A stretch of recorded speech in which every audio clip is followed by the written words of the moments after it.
Alrighty, we are live. What is up, everybody? Happy Saturday night. Yeah, We happy got Chris here.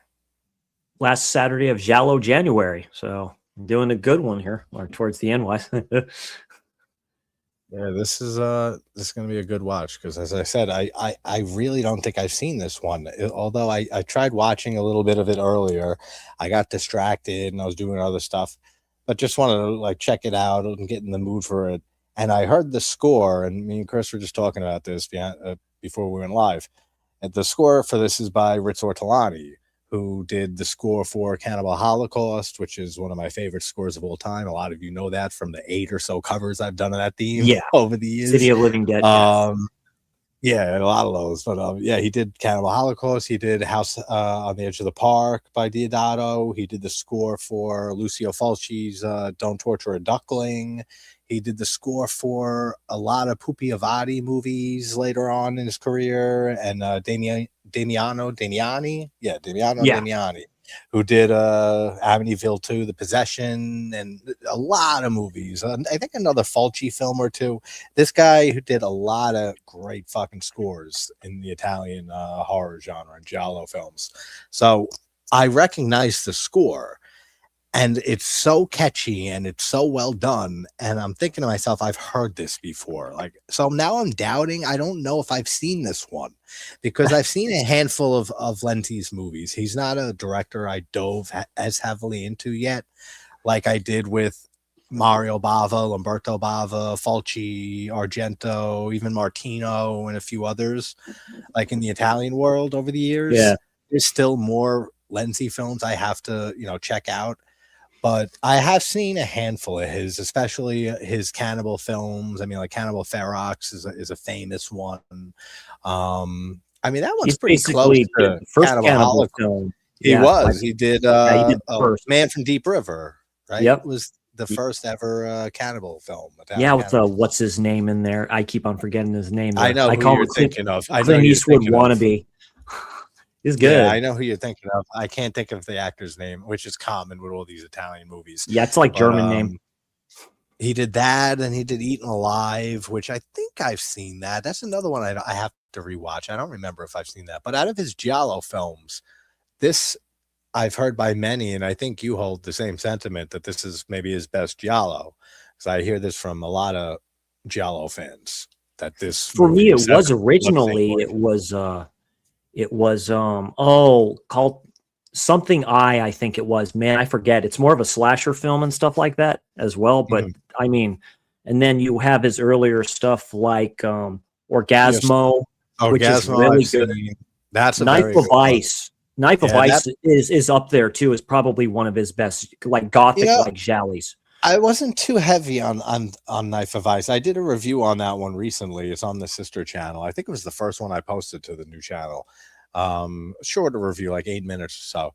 And that was the first time I saw Knife of Ice. I liked it. I felt like there was something missing to it compared to other Giallos I've seen of his, like Orgasmo. I think I've seen Spasmo as well. And the other one with what's her name? The actress who's in all of those movies. Oh, yeah.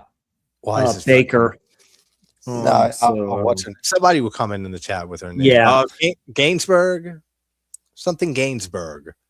Oh, yeah. Close to that. You got me thinking of that now. I have the box set. I have the Lenzi Baker box set over there. That has almost all the stuff they did together. So it's something Gainsbourg. It'll come to me. But she was in all the like his 3-4 Giallos at the time. And So Sweet, So Perverse is another one. That one I've seen. That's a good one. I like the Charlotte Gainsbourg. Yeah, Charlotte Gainsbourg. That's it. Yeah. For some reason, thank you, Jason. Yeah, thank you, Jason. I couldn't come up with the fucking name for some reason. I was close, but yeah, she was in like 4 of his Giallo films back to back to back to back. And what's the Italian title for this one? For Seven Blood-Stained Orchids. Oh. It is Sette orchidee macchiate di rosso. There you go. That is the Italian title. Then it had a few other titles, like all these fucking movies do. I had them typed out so I can bring them up because I always they're not like they're not like the usual alternate titles to these Italian movies where, you know, like they're totally different names and like one is cooler than the other. They're pretty much all the same. I think one is like here, Seven Orchids Stained in Blood. Yeah, there you go. That's so one of just the kind other. of reversed it a little bit. Yeah, exactly. And then Seven Blood-Stained Orchids. That's the general name for it, the standard name for it. And then there was another one with a slightly different structure to it with the same words. So there's no really like alternate English title. Yeah, where you have like other films, like Absurd by D'Amato has like 10 different fucking names, like Zombie 6 and Monster Hunter and Monster Hunter, the Reaper. Was that what it's called? Grim Reaper. Yeah, the Grim Reaper. There was so many names that movie had, like all of them, all the Italian films with Edward Purdom. Edward Purdom, who was also in Pieces, and also directed and was Don't Open Till Christmas. Yes, exactly. Which is another fun, not that great, but a pretty fun British slasher. I did a review on that on the sister channel about a month ago or so during Christmas time, during December. Had to do that one because that is a classic. Yeah, thank you for that. It was on the tip of my tongue too because I said this Giallo has some heavy hitters too. Marissa Mell, who's sexy as all get out. Her husband got in trouble for some legal activity back in the day too, man. And that held her back a little bit, really in films. But she's gorgeous, boy. And when she goes hard in films, she goes hard in films for the most part. Yeah. Hey, May. Hey, Joe. Hey, everybody. Hey, Karen. Yeah, good to see everybody here. We got 8 people in here. I love it. Russell. Hey, Russell. So before we start this, I'll address this quick just because I don't know who knows about it. But sadly, earlier today, I got messaged by somebody in the community and then talked to somebody else. And apparently Sean from Cinephile World Order has passed away the other day. And, you know, despite a lot of people in the community, past dramas, put all that shit aside, he was a great person deep down, and it's a tragic situation. So, I mean, everyone give your thoughts and prayers to his family, friends, loved ones. I mean, it was a shock. It was honestly, it was a shock. I haven't talked to him in a long while. I won't get into the reasons for it, but it still was a shock. Nobody deserves to fucking die, especially as young. And my heart goes out to his family, especially. Yeah, his mom, but, like all his friends and family. Yeah, it's always a tragedy. I mean, and this has been now, and it's never an easy thing. It's always always a tragic situation. But let's see, Joe, did you see Home Alone? Yeah, that's another one we lost. That was pretty big. That was a big shock. A lot of people are kind of Catherine O'Hara. Yeah, that's crazy. Great actress, recently, man. The other day, and that thing, and I know.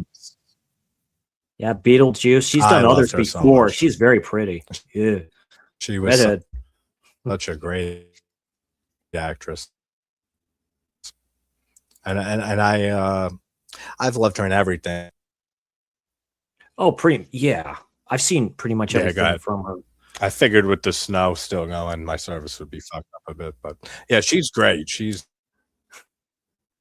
fucking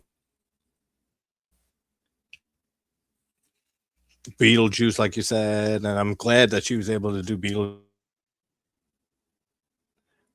Beetlejuice 2 before she passed. Yeah. I mean, so that was kind of her last for the most part. Yeah.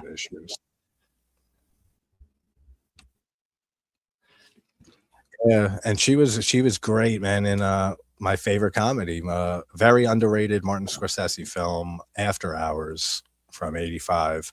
She's in that movie. She has a little not a major role, but not a small role either. Great little supporting role. Yeah. And she's in that, and she's also in that with John Hurd, who they would both go on to do Home Alone together. But I've always adored that woman. So, I mean, rest in peace to Catherine O'Hara. That was a big shock, too. And apparently that was like a very like short illness that she had. It wasn't like anything like a long illness. It was kind of like a sudden thing. Sometimes when you get it, you could get it. It helps happen all to right, we're gonna hit, yeah. All right, we're gonna hit play on this. If anyone wants to watch along, it is on YouTube for free. It is on Tubi, and I'm pretty sure. Actually, I don't think it's on Shudder. Actually, so it might not be on Shudder. But yeah, stuff goes on Shudder on and off for the YouTube. most part. Yeah, you just type it in there. If you see it, you see it. That's pretty good if you can. Yeah. So I'll do a countdown, 3, 2, 1, go, and we'll go on go. So 3, 2, 1, go. Which it starts immediately with that awesome score. I remember it so vividly. I don't know why it sounds so fucking familiar. Yeah, Rosella Falk. Take this off. Yeah, Marina Malfatti. My goodness, very pretty. I've seen her in other Gialli as well.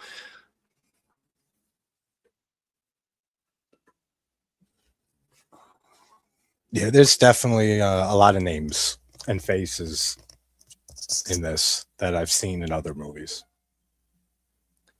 But it does have a very Claudio Simonetti goblin feel, the score to it. This is why I consider this is best. Because we were saying backstage, Gialli wise, sure if it's out. And featuring Marissa Mel, so it's like, but literally, this is during the heyday of these films. Yeah, just like, you know, you have 70 to 75. This was what, 2 years after Bird with the Crystal Plumage. Yeah. Yeah, this was 2 years after Bird. So, I mean, that was the film that really exploded. Riz Ortolani, music and composed and whatever. So, yeah, I love his music.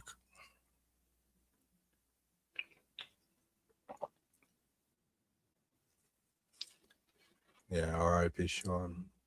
Sad.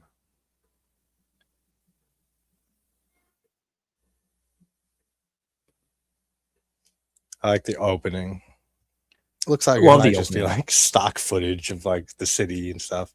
A lot of films did that back then. That's why I say mostly all Giallis are proto slashers, because they use like scenery, like The Prey. Yeah, it straight up like a nature video for like 40 minutes. A lot of these movies, and I say it all the time, a lot of them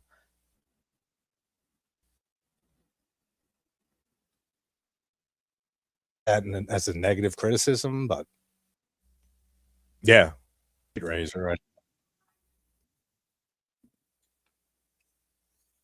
You got the straight razor, like the trademark of Giallos. It's either that or some type of wire they use. Shadow usage.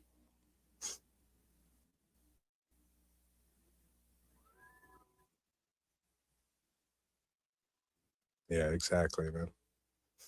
And there she is. Yeah, she was young then. That's yeah. Smell fatty.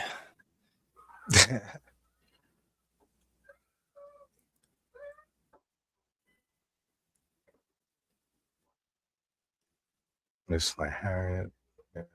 Yeah, sorry, Joe. May's watching on YouTube. Nice. Yeah, this is basically, like I said, a first time watch. Even if I did see it long ago, I don't remember shit from it.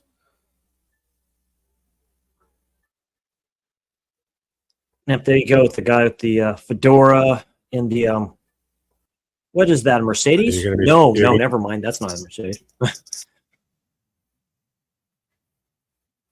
I've never been a car guy. Like I collect cars and I flip cars, actually, like old Mopars, but besides like 60s to 70 Mopar cars, I've never been into cars. Like they just go into like a random like field and stuff like that. Yeah, I would just do it here instead of in the car. Yeah. It looks like it's like a beach, right? It looks like a beach party or something, or like by a lake. That's a straight up hatchet too. Like a nice tip. Wow. Up there. Yeah, it looks like Oh, Jason, Freddy versus Jason with the cornfield party, right? When Jason yeah, goes through the cornfield, starts acting. What is that? A machete? This person has even more so.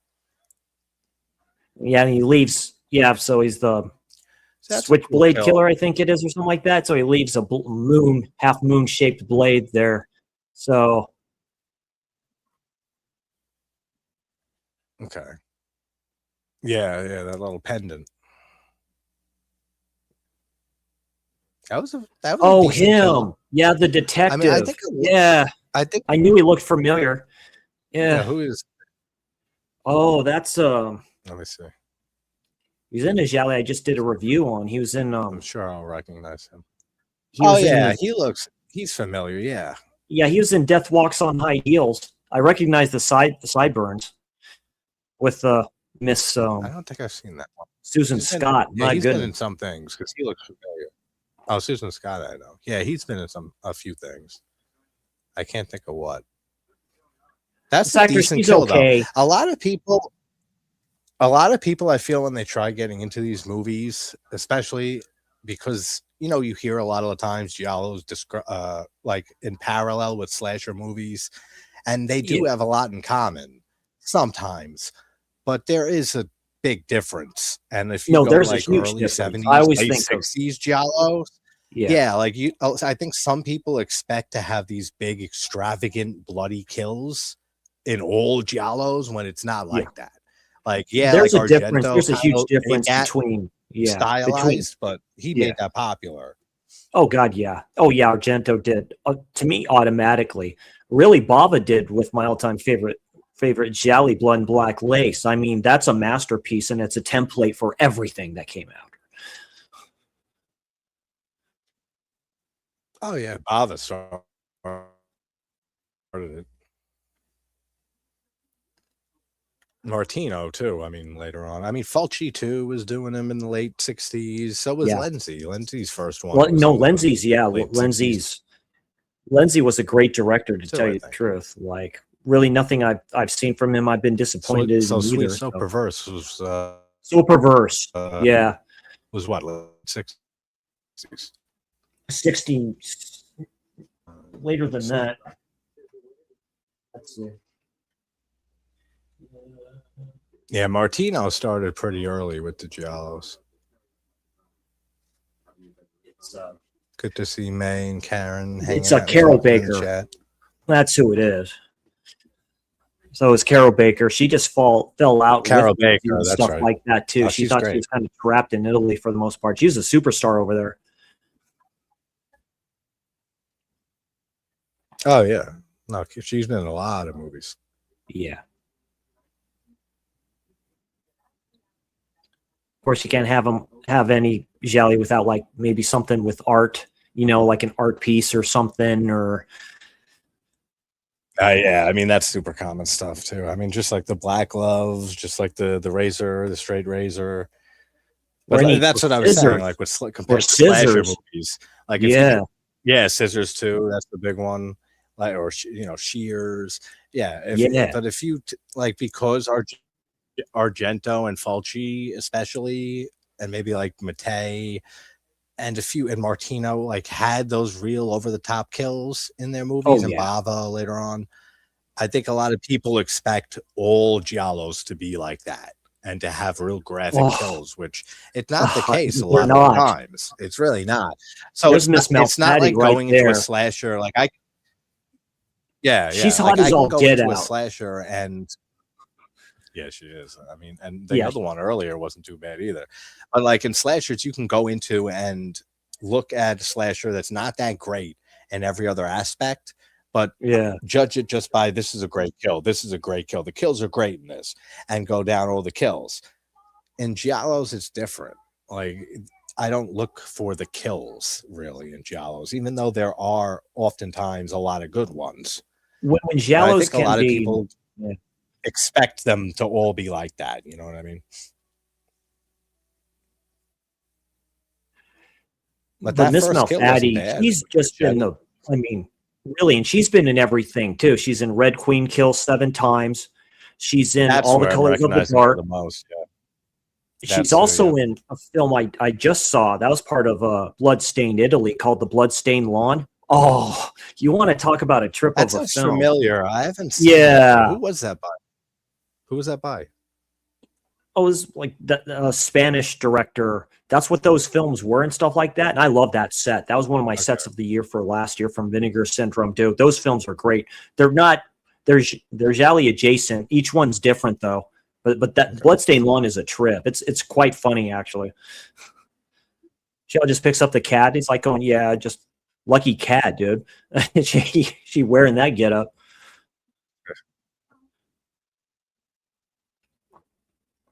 Yeah, Joe. We all miss Dave. Dave was one of a kind, man. Damn, I can't believe it's been how long now since Dave died. Dave died 2 years ago. 2 years ago, yeah. Right, coming up on crazy. Yeah, it was Russ. I miss that guy. I miss him every fucking day. Anytime I get on social media, which is mostly every day, there's something that'll remind me of Dave. That guy was such a great dude. I like the camera work in this movie. A lot of Lenzi's Giallos that I've seen stuff are very similar to Fulci's camera work and his Giallos, and even later on, like with the, and this is a very Italian thing. It's not just Fulci, but it became Fulci's thing with the zoom in on the eyes and stuff. Yeah, I remember. Oh, Sergio Leone, decent amount. Good, the Bad, and the Ugly. Yeah. With those films, right? They just of course. But Ernesto that's what I mean. It was an Yeah. Italian thing for a while. As you saw that in many Italian things across genres, not even just. Yeah, the cats got poisoned but something by the with milk. Fulci. Oh yeah, dude. Oh, that's right. That sucks. That's not a good development. They all fucking dying, or they're sick at least.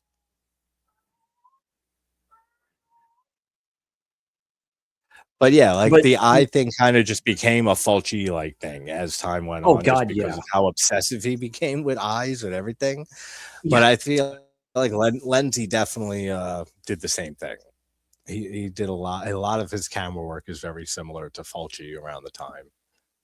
Yeah, her painting and stuff like that. She got all bloodied up. Oh.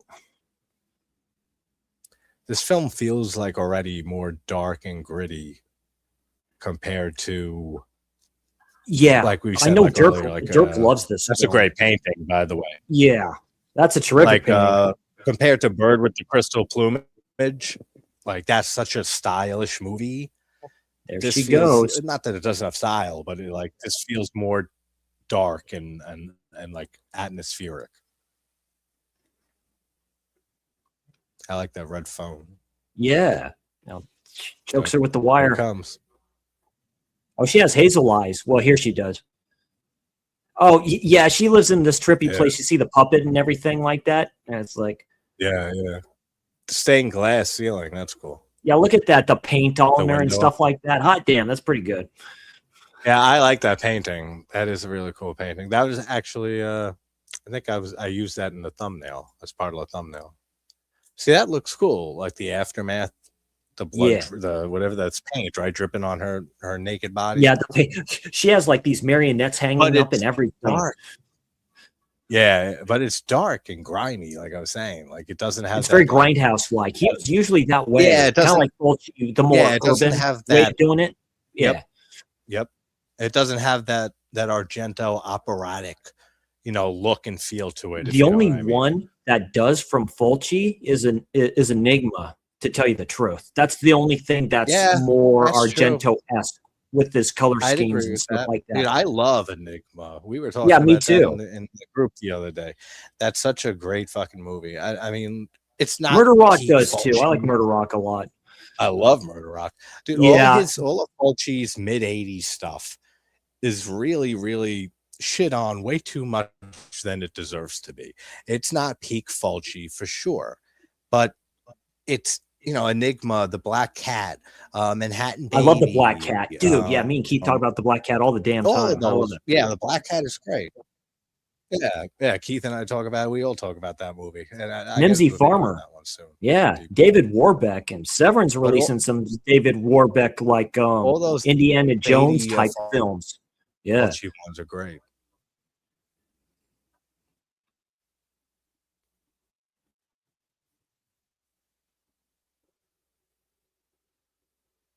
bring this up. All right, I'm gonna try not to fuck the name up. I'll just call you Sharazin or Shazarin. That's it. How you doing, man? You could just we'll give you a timestamp if you want. We're watching it on YouTube. It's free on YouTube, and it is also free on Tubi. So yeah, he used scissors there. We'll just give you a timestamp. Yeah. Yeah, he used scissors. Thank you, man, for dropping the link. Thank you, man. Yeah, I like how nicely paced this is so far. I mean, this is what, the third kill that we've gotten in 15 minutes. That's why this gets like top tier for me. If you can get to it, like you can get to it, you know, and I like that, you know. That's a great shot with the outside, with the trees and the white. That color scheme with the cars coming in and stuff. That's a cool shot when it first switches to that. It's a trippy plot idea for this one too, considering what the ending is like, and it has my favorite character that you can put in a jelly, or favorite type of killer. Yeah. If you don't know, you know. So you know, I like that aspect of films like that. Yeah, I haven't seen this one, so I'm not sure. So don't ruin the. No, not at all. But you know, it just puts a smile on my face for some reason when that happens, and if it's done right, I have no issue with it. Oh yeah, when they pull off a motive very well for a killer in these, or killers in a lot of these Gialli, I love that. Like when it's done very well, like a bird with the crystal plumage. I keep going back to that one for some reason. It's a template, really. It's like that's the fifth chord you can do. Even though it's not my favorite. Yeah, exactly. That's what I was going to say. Even though it's not even a top 5 Argento movie for me, but it's still a masterpiece, just like all of his films from Bird to Opera. And it really was like the template, the bar once that film came out. Yeah, the bar to do it. And then everything literally everybody followed after that. Out after that. Like, that was the movie they looked at. Fulci followed after that. I mean, they looked at Bava too and stuff. Yeah. One on top of the other. Well, that was very good. Yeah, that's with Marissa Mell as well. That was before. I haven't seen that movie in a while.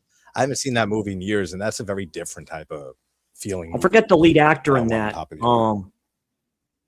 Purcell. It's Mark Purcell, I think. From Short Night of Glass Dolls. I think you're right. Good night. Have a good night, buddy. Yeah, night, Joseph. Thanks for dropping in and saying hi.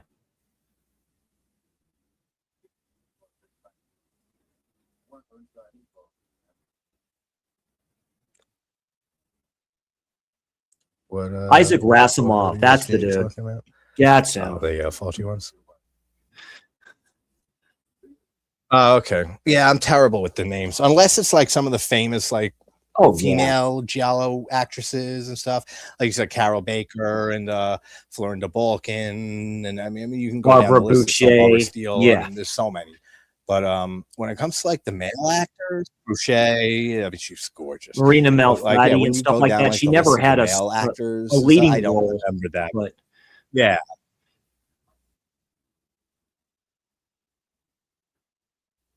Yeah. I don't remember that. February, Fulci February. I'm going to start watching Mostly this West. It's harder for me to remember the fucking names. Yeah, you got to start watching some of those older Fulci movies, Jason. Yeah, and those ones from the 80s, like I was saying, like all of his 80s stuff. Because I mean, let's face it, his golden period for most fans and most people will always be from around Lizard with a Woman's Skin through House by the Cemetery, right? Oh yeah. I mean, I think we could safely say that. Maybe extend it to New York Ripper, in 82. But after that, I mean, and The Black Cat was right around then too, but that one's not. That was 81, I think. I think he did Manhattan that before. Baby. Yeah, I think it was 81 too. Yeah. So that was even before New York Ripper. But The Devil's Honey. That's when he came back. I really like Manhattan Baby. Even though I still haven't seen that one because I haven't heard a lot of good things about it, honestly. No, but, I mean, like, yeah, the score is like we said, is part a very of the underrated film. one. Yeah, and there's movies like that there's a decent amount of movies that, especially Giallos, that I will like them. I won't be over the moon for them, but the score will be so fucking good. That's what makes the movie. For the most part. It makes the film. Like, so it'll become like a background movie that like I can throw on while editing or like doing anything, working and stuff, and just have it on for the score most of the time, and some cool kills and shit. So the bar is different depending on what type of movie it is. Oh, the Keep isn't the Keep without the Tangerine Dream score. Thief isn't Thief without the Tangerine Dream score. You know, period. They make films. Yeah, they do. They make films what they are. Yeah, I mean, Tangerine Dream is fucking phenomenal. They never disappoint. Sorcerer. I mean, come on. But score. Fulci's The Beyond and City wouldn't be the same films without Fritzi's score. Oh heck no! Oh, that's a great composer's cut too. That's terrific. Halloween wouldn't be the same without Carpenter's score. I mean, and scores play such a big which he got from Goblin, really, from Deep Red. Yeah, like that and Suspiria. He was inspired by Halloween 2 score. It basically symbolizes that, and that's my favorite score for that franchise. Yeah, the Halloween 2 score is very good, even though I'm not as big on the movie all these years later. But yeah, the score is great. Yeah. For that one. But yeah, all of Fulci's 80s stuff, like the Black Cat, we said, Enigma, Murder Rock, even Demonia, which if you guys are fans of Fulci and watching this, that was the last video I did, was a deep dive on Demonia, which I like Demonia. Not the best movie, but it's good. Like it's such a weird movie because Fulci literally disavowed it. He never talked about it. Never. Yeah, I don't blame him, because I mean, it's slow for the first hour. It is very slow, and the acting's not great. The characters are not great, but even the kills for the first like 40 Brian Halsey. He plays. I think that's his name. I know his last name is Halsey. He plays the Brett Halsey. Brett Halsey. Yeah, Brett Halsey. Yeah, him and Fulci are friends. Yeah.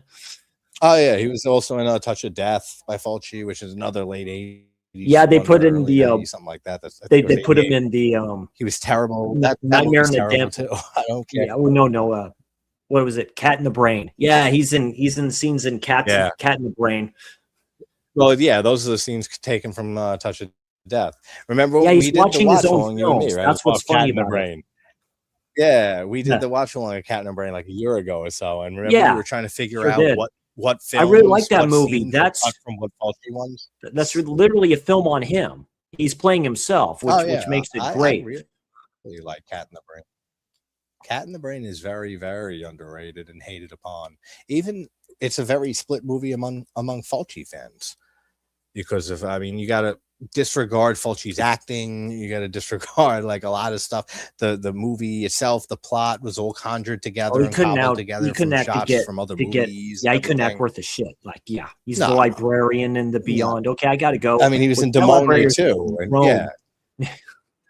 Those are like little cameos, though. Those ones are cameos, like within The Beyond, like Hitchcock. City. And everyone's a fan of Hitchcock, dude. They put cameos. Yeah, exactly. Yeah, But Demonia and Cat in the Brain, I mean, is full on him acting like for a lot of the movie. But Demonia, even he has a role. Yeah, because he's the detective of the movie, so he has to be the detective. Yeah, the Interpol officer.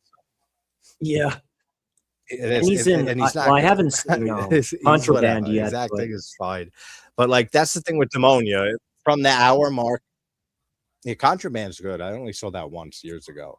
I only saw a few of his non-horror classic movies, the ones that are the most well-regarded, once, and that was it. So there's other ones that I got to go back to, like his non-horror ones. But that's the thing with Demonia. Once you hit like the 45-50 minute mark, then it gets really fucking good for the most part. It gets good. End.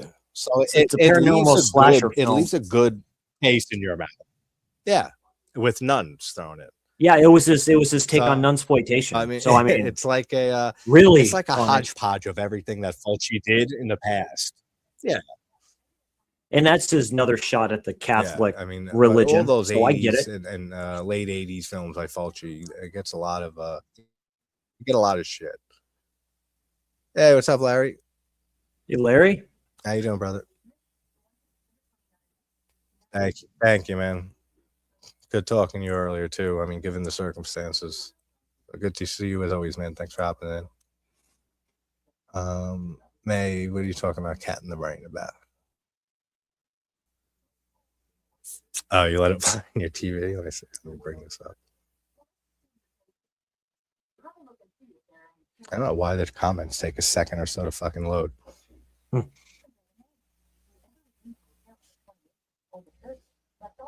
Yeah, this was when they become their own detectives. Oops. It's like, yeah, I'm going to try to find out who tried to kill you.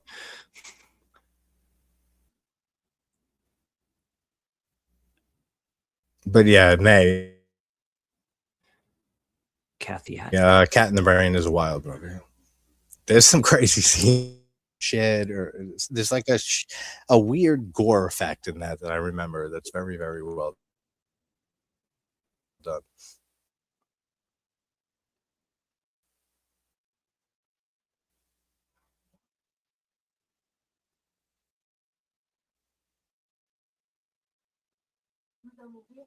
Yeah, the kills in Cat in the Brain are wild. Yeah. Hey, Nan.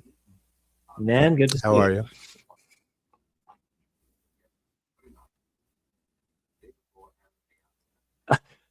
The chick that plays his girlfriend. How's everybody dealing with the snow? Okay. Who got hit by it? I know you're fucking fine, Chris. It's like, yeah, I like this. The main girl here. You know, she's cool and all. She seems kind of robotic a little bit. Her performance is fine. A little bit, but like, I mean, for the Giallos at the time, I've seen a lot worse.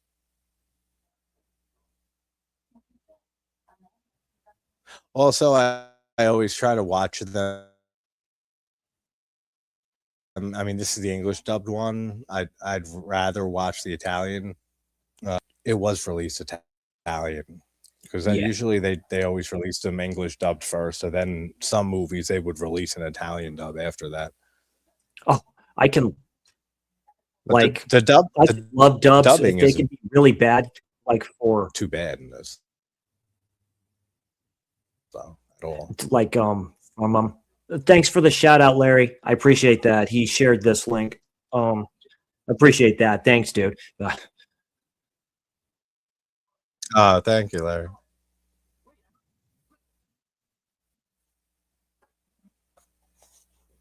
Hey, Alyssa. Oh yeah, this is where they go to the loony bin, weekend. Basically.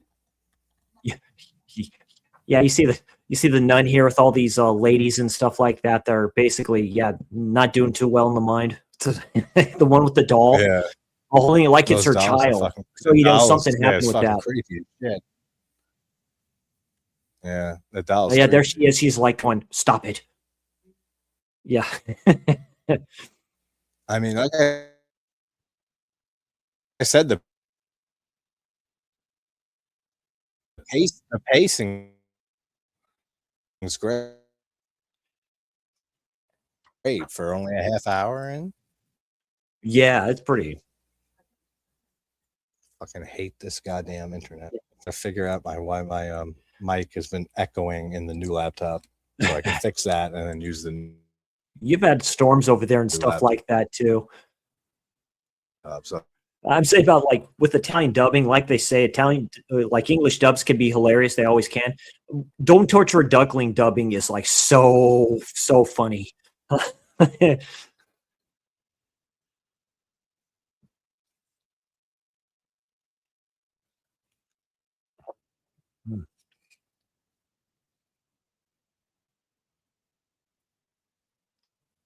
No, yeah, like did you take your medicine or whatever? Or yeah, she tried to smuggle something, put it underneath the chair. That one, yeah. See, there we go. That's a little better. I had the cellular data on this laptop as well as the Wi-Fi. I was like, I wonder why. Maybe that it works. Yeah, it's working kind of overdrive. Mine does that a lot. But yeah, the dubbing and I don't know. Last time I watched Don't Torture a Duckling, when I did the review on it, I think it was the Italian version.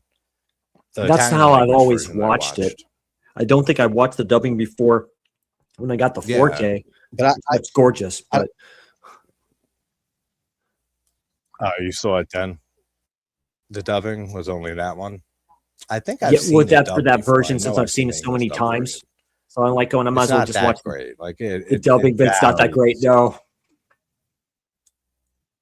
it doesn't sound right. Well, of course, Barbara Boucher doesn't sound right Yeah, unless it's in Italian. it does vary.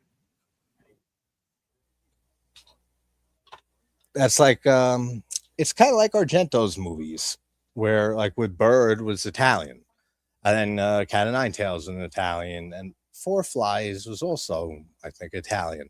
And then Deep Red, you see more often the English dubbed version. That's Right, because Suspiria. it's You see David much more Hemmings. often the English dubbed Yeah, it's version. Hemmings And and same with Inferno and his later movies. His films, I yeah. prefer watching them in Italian.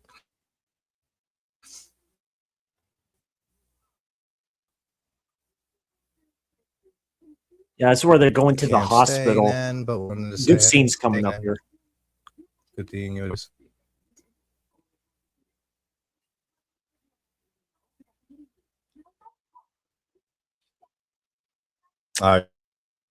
You're sick, Nan? I'm sorry. I hope you feel better. I just got over a cold like a week and a half ago. I was sick for like a week. And those windshield wipers in their car don't work worth a damn. It's just like literally pouring rain and stuff like that. And he's using the windshield wipers. I just looked up at that when you said it. I just saw that when I looked up. I said that's actually an astute observation. I really like the atmosphere in this. Like I said, like the dark feel to it, like the grittiness to it, which is typical Lenzi. Now that I think about it, like with most of his movies that I've seen, he has more of like a darker edge to his films compared to Argento, which is more operatic and stylized, and Fulci, which is much more in your face and over the top, and Bava, which is more like dreamlike and surreal, like a painting. Lenzi's more like kind of grounded but gritty, modern, really, for its time. Yeah, like well, especially like I mean, look at Cannibal Ferox and Man from Deep River and his cannibal movies. I mean, I love Ferox. Those movies, I love Ferox. I like Ferox too. I mean, I'm not a huge fan of the Italian cannibal genre. I've never been a fan of them. I've seen maybe like 5, 6, maybe a handful of movies of them. Cannibal Holocaust is probably what number is it? 25, I think. My 25th favorite movie. I got to do a revised list. Oh, really? Do it just horror. Wow. Oh yeah. It's top 30. It's a top 30 film for me, okay. Absolutely. And the score from Cannibal Holocaust is a top 5, top 6 score for me. It's a top 10, absolutely. I like the score for that. It's so good. And then same guy who did the score for this movie. I mean, it's nowhere near the same thing as Cannibal Holocaust. Oh, but the buzzer Rick doesn't work. The composer, did a lot of different sounds in a lot of different movies. We mentioned his movies that he scored earlier, and he always had a very different sound depending on the movie. Like this one sounds very more like something you would hear from like Ennio Morricone and like Four Flies on Grey Velvet mixed with like Goblin or Claudio Simonetti, like we were saying earlier. Yeah, and that was just it. Yeah, didn't do kind of stuff with them after that. This is a good sequence right here. This is one of the better sequences in the Giallo you'll ever see. Like they get to the hospital around the same time this starts to happen. Okay. It's like they just miss them. It's very good. It's great camera work here. Can't complain, Alyssa. Alyssa is awesome. She creates content too. So if anyone very cool, follow her page or Instagram. She has a TikTok. She has a great taste in horror too. So yeah, follow Alyssa Ghouls from Wellsville. Yeah, you give her the tranquilizers. He's telling her to open the door. They're like, nope, not going to do it. nope. It's whatever. That's how it was back then. That's what they would do. Just like, all right, keep acting as crazy as you want. It doesn't matter. You're going to happen. What's going to happen is going to happen. And we're going to do what we're going to do. And we're going to medicate you. It sucks. Timestamp synth is 1 second. I'm at 34, 15, 16, 17, 18, 34, 20.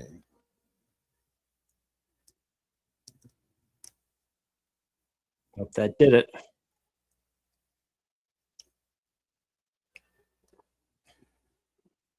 Yeah, she like faints and stuff like that. It's crazy. I love that shot. That shot's great. With his gloves outreached like that, and the shot's on her, but you see the gloves in the frame. Yeah. That's cool. That's a great shot. Yeah, then she faints. Yeah. That's a very good shot. What were you saying, May? You think I forgot about you? Doesn't like Don't Torture Duckling. I liked how I had no idea who the killer was. Then which it has a very good reveal, actually. That's another thing I'll say about Duckling, despite not being crazy about it. I do like the killer, and I do like his motives. That's one thing I really do like about that movie. And Florence DeBulkin's character is excellent. I mean, her performance is really good. Yeah, she did a few for Fulci. Yeah, well, she did Lizard in The Woman's Skin the year before, and that's my favorite. With Anita Strindberg. Yeah, that's another name. Those two. It's another name that we should have mentioned earlier when we said we were talking about like the femme fatales, you know, of Italian films. Anita Strindberg. Yeah, she was the typical shot in the bathtub, great. Dead. That's under the water like that's that. Right out of fucking Bava. That's right out of. There he is, like right up there in those steps, man. That's a great shot. He's like right there. He's like, oh shit. That's right out of Blood and Black Lace. Yeah, shot there with the bathtub. Like almost the shot for like the exact shot right there. Knocks out the light and stuff like that, dude. He's like right there trying to find him. Yeah, it's a good sequence. And like I said, this is like the fourth kill, I think, so far. And they couldn't get to her. They couldn't get to her in time. Yeah, we got 3 kills in the first 20 minutes, like 15, 20 minutes of the movie. That's there they go. Good pacing for Giallo. Now you see a little bit what the person looks like, a little bit, and she's like hiding like that. That's a great shot. Oops. Click. Yeah, there's really good camera work so far in this. This is on my second time viewing of this. The first time I'm like, after I finished it, I'm like going, yeah, this is his best. I mean, honestly, just from atmosphere, and I'm gonna probably watch this again after this, like just to watch it full, like no distraction, talking or anything. But from just like what I've seen so far, it definitely feels like his like most grounded but gritty movie, like Giallo film, and a lot of style to it, but not like an operatic, you know, focus on colors and stuff like that type of style. A different style, a very typical Lenzi style, actually, but like very well done compared to a lot of other movies that I've seen of his, which usually they are well done. So I could see this being his best Giallo. I like it a lot better than Knife of Ice. So far, I could say that 100%. I do really like Knife of Ice, but yeah, it's just kind of different. Yeah, I felt like that was a very restrained Lenzi movie. Like, there's not a lot in that film that even the kills aren't too great or anything. The kills so far in this movie are much better than Knife of Ice. It's night and day. Fast paced. That's why he made his career in Policio Tessi in Eurocrime. That's very fast paced. Like it grabs you by the throat, and it's just like no. No, this is much better paced and much faster paced than Knife of Ice. It's like it reminds me of Orgasmo and Spasmo, those two movies, and So Sweet, So Perverse. I don't remember as much, but I feel like those 3 movies were just as fast paced for the most part. That's why when I did the review of Knife of Ice, Giallo, though, those others are very like proto like. This is straight up Giallo. Oh, this was exactly. This was right after 2 years after, I guess, after Bird and the whole genre exploded.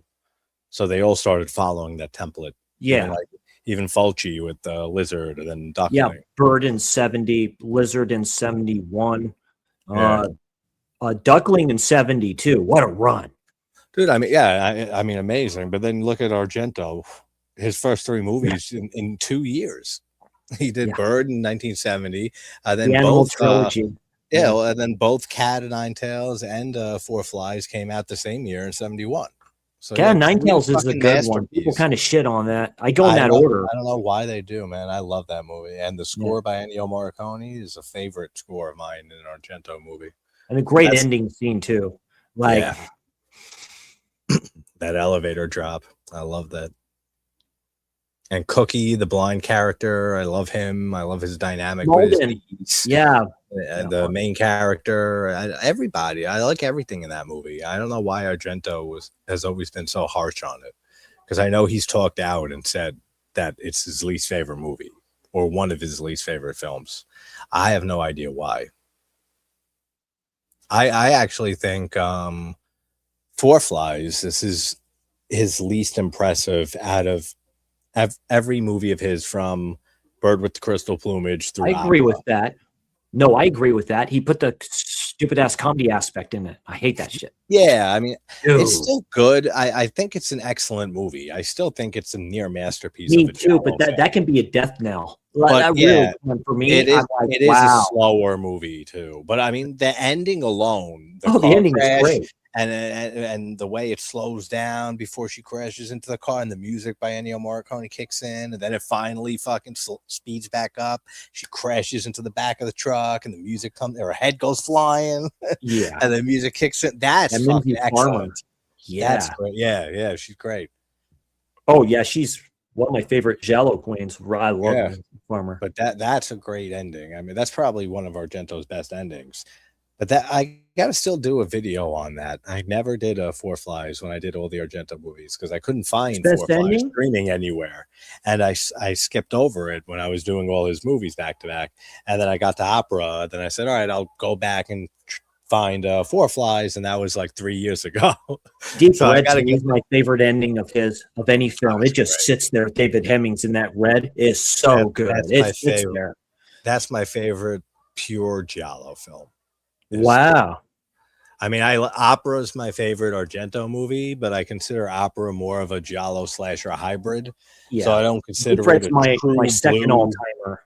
Yeah, it's below Giallo. Yeah, that list ain't changing. Or that ranking for those three don't change, like, ever. Yeah. It's always been Deep Red as top tier Giallo.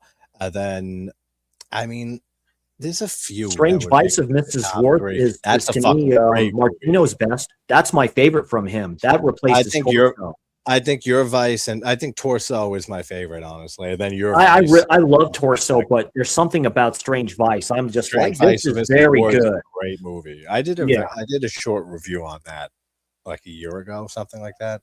I did a few Martino movies at this point. Like, I've dove into more of his filmography since I started the channel. He's more Argento than the most of them, than the rest of them. He's probably the best Giallo filmmaker out of all of those, all the directors that we mentioned.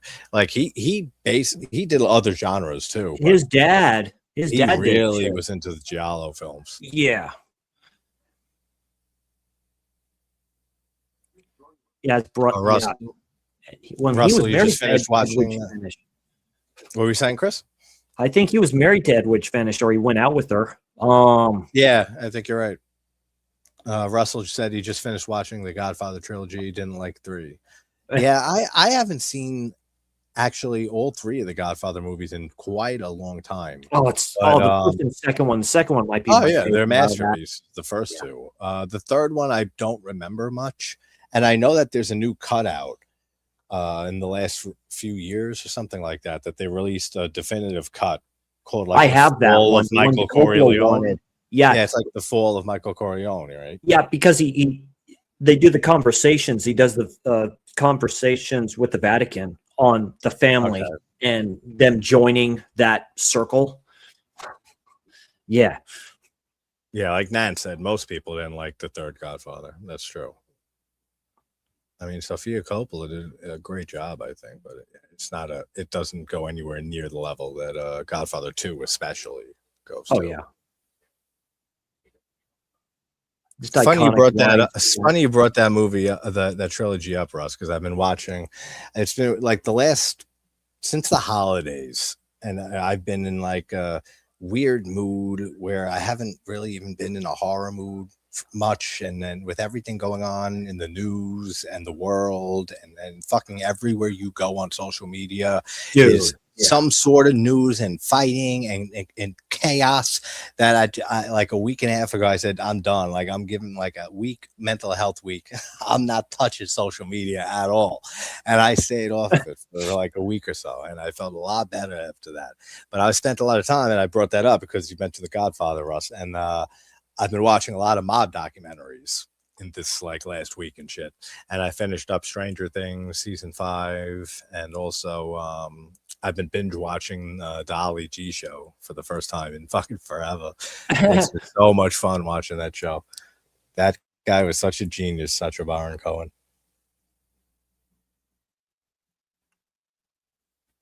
Yeah, I'm just asking questions throughout this, showing these beautiful shots wherever they're at and stuff like that.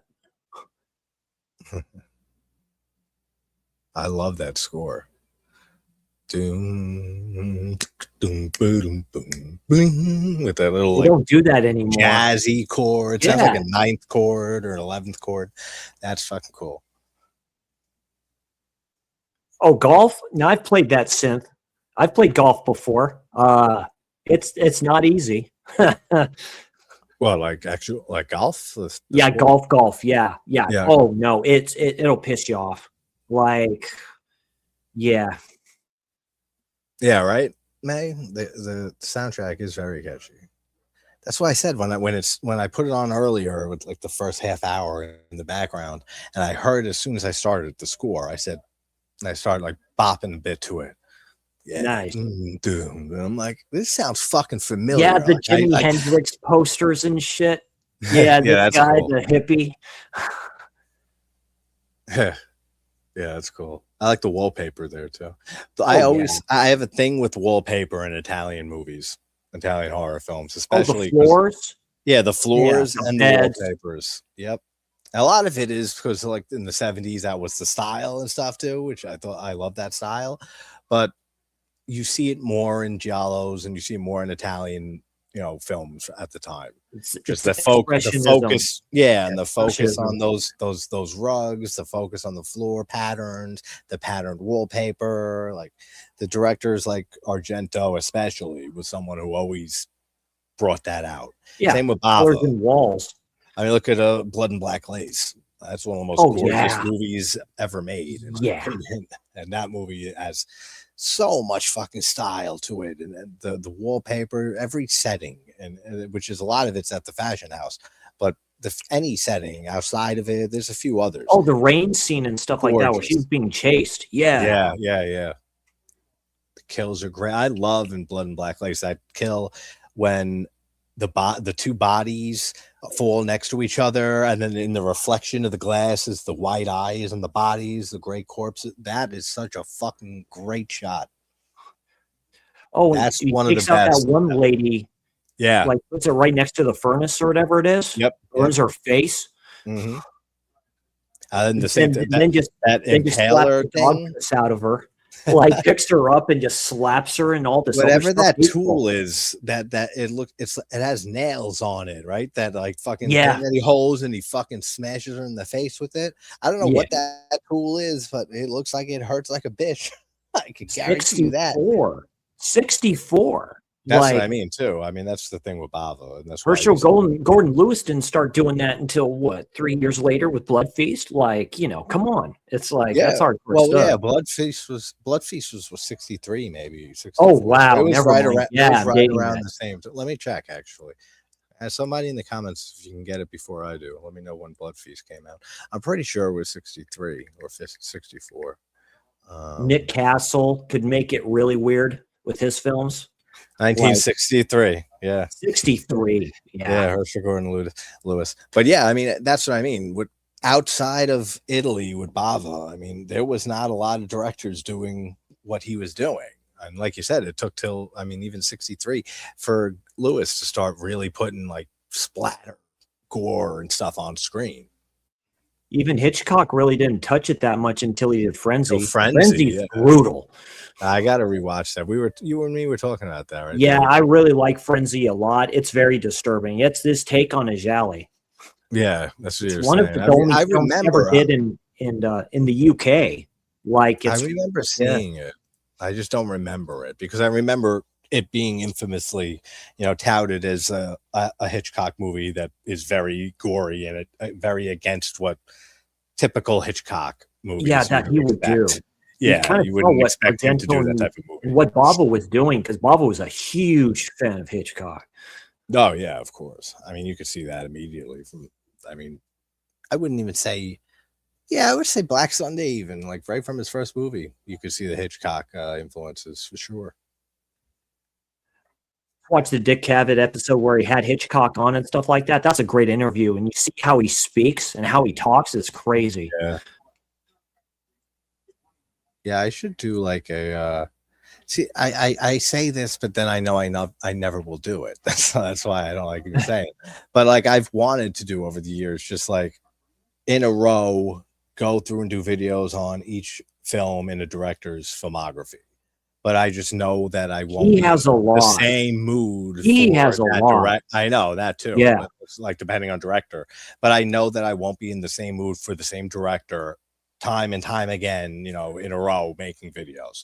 That's why I don't do it anymore. That's why I don't do themes anymore, because it's too dependent on my mood, on what movie I feel like talking about and recording and editing a video on. And that's why for like Fulci February that I'm doing, it's just the films I haven't seen from him really for the most part. And just talking about him a bit. For Hitchcock. Yeah. Like I haven't finished The Birds. I started watching The Birds. The Birds is weird. It's a great film, but it's like, it starts out one of the weirdest it is a very weird I've ever seen. It's not a favorite of mine among the, there's a good cut here on YouTube and stuff like that, but there's a silence to it, right? You know what's coming. That's what makes it eerie, specifically with the bird, with the seagull that hits her. You don't see that coming. I'm like, I remember going to Universal Studios with my family when we were kids. Me and my sister were kids, and one of the things I'll never forget, it was vivid as hell in my memory, is there was a ride or like thing that you would go on, and they showed you the Psycho set, and you saw the Bates Motel and the hotel and the house in the background, and they had a scene play out. They showed the shower scene stuff and talked about how the scene was made. That lady they were supposed to protect is dead.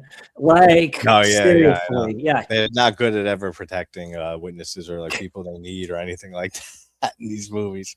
But after that whole thing with Psycho, they end up bringing, like, it's like one of those moving, carousel seatings in like Disney and Universal, so the seats move, and then the seats vibrate and move when you put 3D glasses on, and you sit through a scene of the birds coming and attacking the coming at you.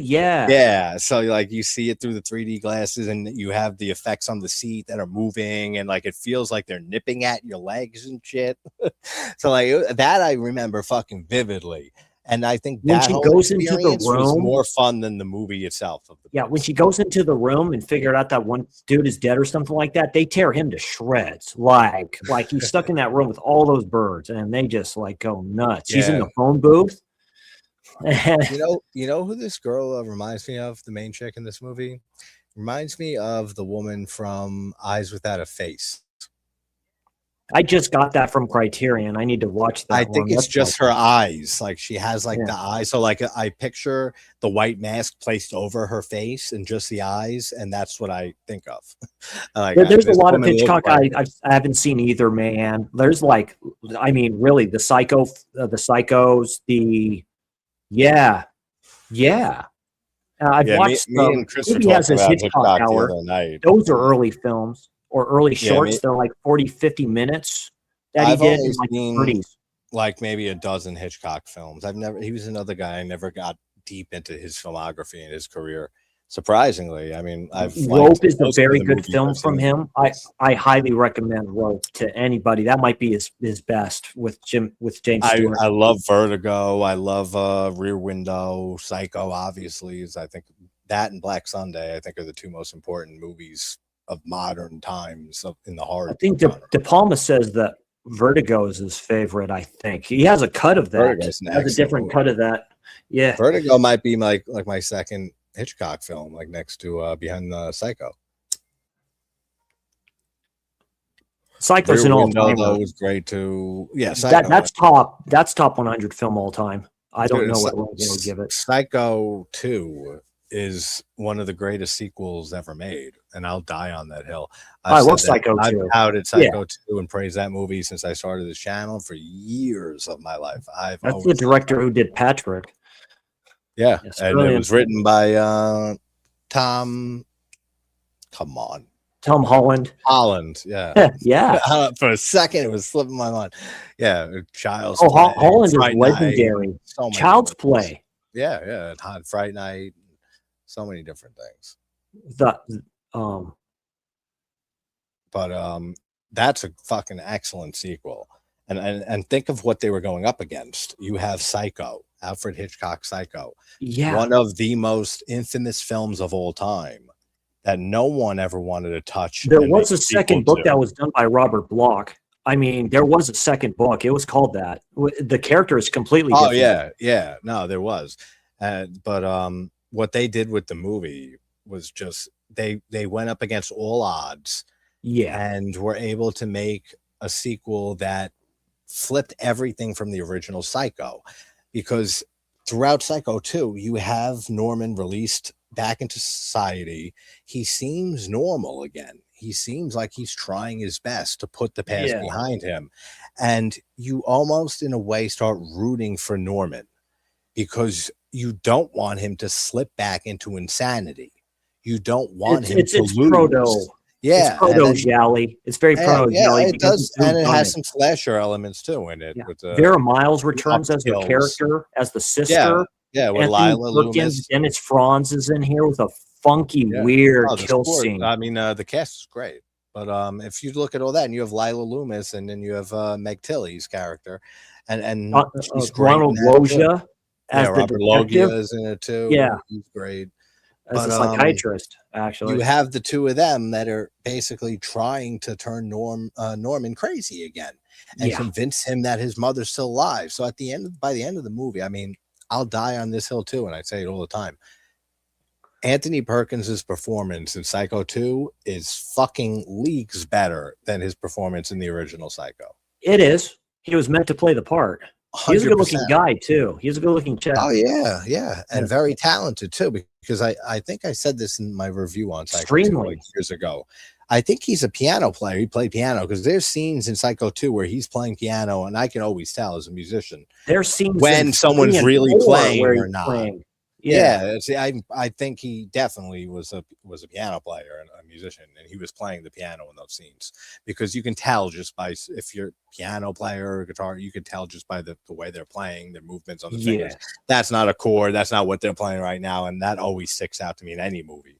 But when I saw that in Psycho 2, the last time I rewatched it when I did a review on it, I said he's playing the piano there, and it sounds fucking great. But when it gets to the end of the movie and he's on the phone and he's talking, he's going, "Mother, yes, mother," and Meg Tilly's character is grabbing the phone and saying, "Hello," and like Lila, like there's no one on the phone, Norman, and then he grabs it back from her. "Oh yes, mother," and the way he stares into the fucking distance, and she's like pleading with him. She's like pleading. She's literally pleading with him. Is like, "Norman, there's nobody there." Unbelievable performance in that movie from Anthony Perkins. Yeah, he is unbelievable. And always like all the stuff I've seen him in, but especially as Norman Bates in that series. But man, his performance in 2, and that's what made that sequel so fucking great because you're rooting for him at the end, a fucking psychotic murderer, and you're feeling sorry for him. I mean, you, as much as you can feel sorry for somebody who's killed people and did the despicable shit that he's done. But like that was an early example of like an anti-hero and it was a sequel to such an infamous movie, and nobody wanted to touch it and do a sequel for it because it was fucking Psycho, and they ended up doing that movie. And man, it's one of the best sequels in horror or ever, in my opinion. Nan asked, 5th season of Stranger Things. All right, I'll say this, since I'm never going to do a video or anything on it, because I like Stranger Things. I never was a huge fan of it. I liked the first season. I watched it when it came out. I thought it was very well done. I like the 80s feel. I like the whole, camaraderie between the young kids, kind of like the Losers Club and It, and then other similar 80s movies. Yeah, that's why they did it. Yeah. Yeah, exactly. A lot of homages to that and great soundtrack. I love the 80s music and everything. And I liked all the mystery to it. I love the cast. Season 2, I thought was really good too. Season 3, I thought was really good, but I felt like it was starting to decline. Season 4, I don't remember half of it, but I didn't care for it that much, but it was nothing too bad. And then season 5, I felt like they did a pretty damn good job ending it. I think they did a good job. I didn't really have too many complaints. So, I mean, it is what it is. I never thought it was a great, fantastic series or anything like that. It's never really been my thing, but I have kept up with it since it debuted 10 fucking years ago already. Damn. Yeah. Matthew Modine. I mean, it's like crazy. I mean, and great cast throughout that whole show. And look at how a lot of them went on to do a lot of things. I mean, I think one of the best actresses on that show was not even what's her name? Millie Bobby Brown, is that her name? I always forget her name. Yeah, I don't like her to begin with. I don't think she's that great of an actress. I mean, yeah, I don't either. She's good, but I feel she's like cringeworthy. I don't think she's cringeworthy. I think she's a good actress. Yeah, well, but I don't think she's King of the Monsters. Great. She's terrible. And I don't think she's anything great, and I don't think she has a lot of range. But Sadie King, the redhead who plays Max, she's a great actress. I think she's a very good actress, and I'm very glad to see her in more things since There's then. the one that's in, I think, the second season. She's the blonde. She's Uma Thurman's daughter. Yeah, she's great too. Yep. Yeah. I forget her name. She plays Robin in the show. Yeah. She's been in the show since season 2 or 3. I think 3, maybe. I could be wrong on that. Stranger Things fans, you're gonna leave corrections like go to the chat. But yeah, I just think it's a trip, these actors and actresses, and then you're like, oh yeah, that's their kid. It's like Clint Eastwood's son. Like, like that's what, 2? So, or one in particular. Since has been to a lot of the Birds filming locations. The street the school was on is overgrown. Still looks the same for the most part. Nice. Yeah, that's right. Nice. You're out there too. So you would be near a lot of those shooting locations. That's very cool. Yeah, it'd be cool to go see those locations, drive past the actual Amityville house. Yeah. Get past it real quick before you get shot. I did a video a few years ago. There's a video on the channel of me going by the Amityville house for fans of the Amityville stuff and want to check that out. It's somewhere. I mean, there's so many fucking playlists on the channel now. There's hundreds of them, but just look for an Amityville playlist. It's probably in there. Yeah. But I made like a quick 10-minute video or less of me driving to Amityville. It's literally 10 minutes from me. And I've been to the house a few times. So I made a video of me driving there, and it's not a good area, first of all, Amityville. I mean, it's a very crime-ridden area. So, I mean, not really in that area where the house is, but getting to it through a lot of Amityville. So, I mean, it is what it is. You don't want to be a white person driving around a decent car in that area, basically. Oh, wow. So that's like how it is in parts of Amityville. So when I was driving there, I'm joking, saying I don't want to get arrested as I'm doing this. So then I didn't know if anyone was living in the house at the time. So I know. I smoked a cigarette and pretended that I was walking down the street and just like took some shots of the house as I walked away and as I walked back towards it and drove away and took some more like shots of it because I didn't know if anyone lived there. And the last thing I wanted was the cops being called on me. But it's an interesting house. I mean, the whole story, I don't believe. I think it's all bullshit. I think it was it's been proven to be BS. It is. That stuff did happen there, considering what was it? The uncle? Oh no, yeah, the Mateo's DeFeo. That's it. DeFeo murder definitely happened. There was talk of incest. That's all I'm saying. Like it was supposed to be really bad. The red room shit. Mm-hmm. Oh, this is where they find the dude all drugged out and stuff like that. Heroin. Oh damn. Yes. Or morphine, it's not. Oh yeah, he's fucked. He's fucked up right now. That guy's seeing fucking glowy moons. He's all breathing all really What is he heavy. smelling the fucking syringe for? I know, guy. yeah. He's like, it's He morphine. starts smelling the syringe. Like, first of all, like you need to smell it. Let You me can just take look at this this real fucking quick. guy. You know he Yeah, it's like injected some type of fucking opiate. he all And, yeah. rolls up his sleeves, is like going, okay, I'm going to test it. I'll find out what it and then is. he Oh, it's sniffs the morphine. syringe. I wouldn't want that anywhere fucking near me after seeing the thing that the shape this guy's in. He's literally, he has to hold his face for him to start talking. Yeah, because he's numb. Dude, Yeah. leave it alone, man. So you gotta fucking deal with that. Get That's out a great here. shot. Nan says she's only seen Psycho and the Birds of Hitchcock movies, and yeah, we know Psycho 2 and through 4 aren't Hitchcock, but yeah, the Birds and Psycho are probably his most famous ones for people who never really dive into any Hitchcock, but just know of his movies. Like, those are the two. I mean, Psycho is the one without a doubt. Those are the funky phones that have like the bottom xylophone thing where y'all dial the number, so it picks it up like it's a sexual toy, and just does the rotary phones. Yeah, rotary phones. Yeah, coolest phones ever. My family had them when I was a kid. Yeah, my grandparents did. Yeah. They had cordless cord phones. My generation is the last, like the late 30s and stuff. We're the last generation that remembers pre-internet, Gen X, pre-cell phones, pre-fucking cordless phones. We're considered the forgotten when you had cordless phones, anyway. You would walk outside and it would go staticky after you got too far from the fucking house.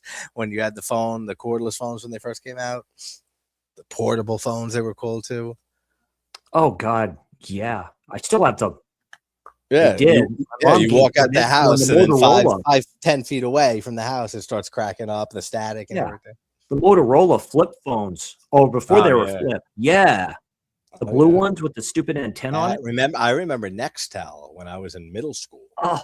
Or so when Nextel came out. I remember Nextel. I never got one. I fucking hated that. So why the fuck are we paying extra to have a walkie-talkie when that's old-ass technology?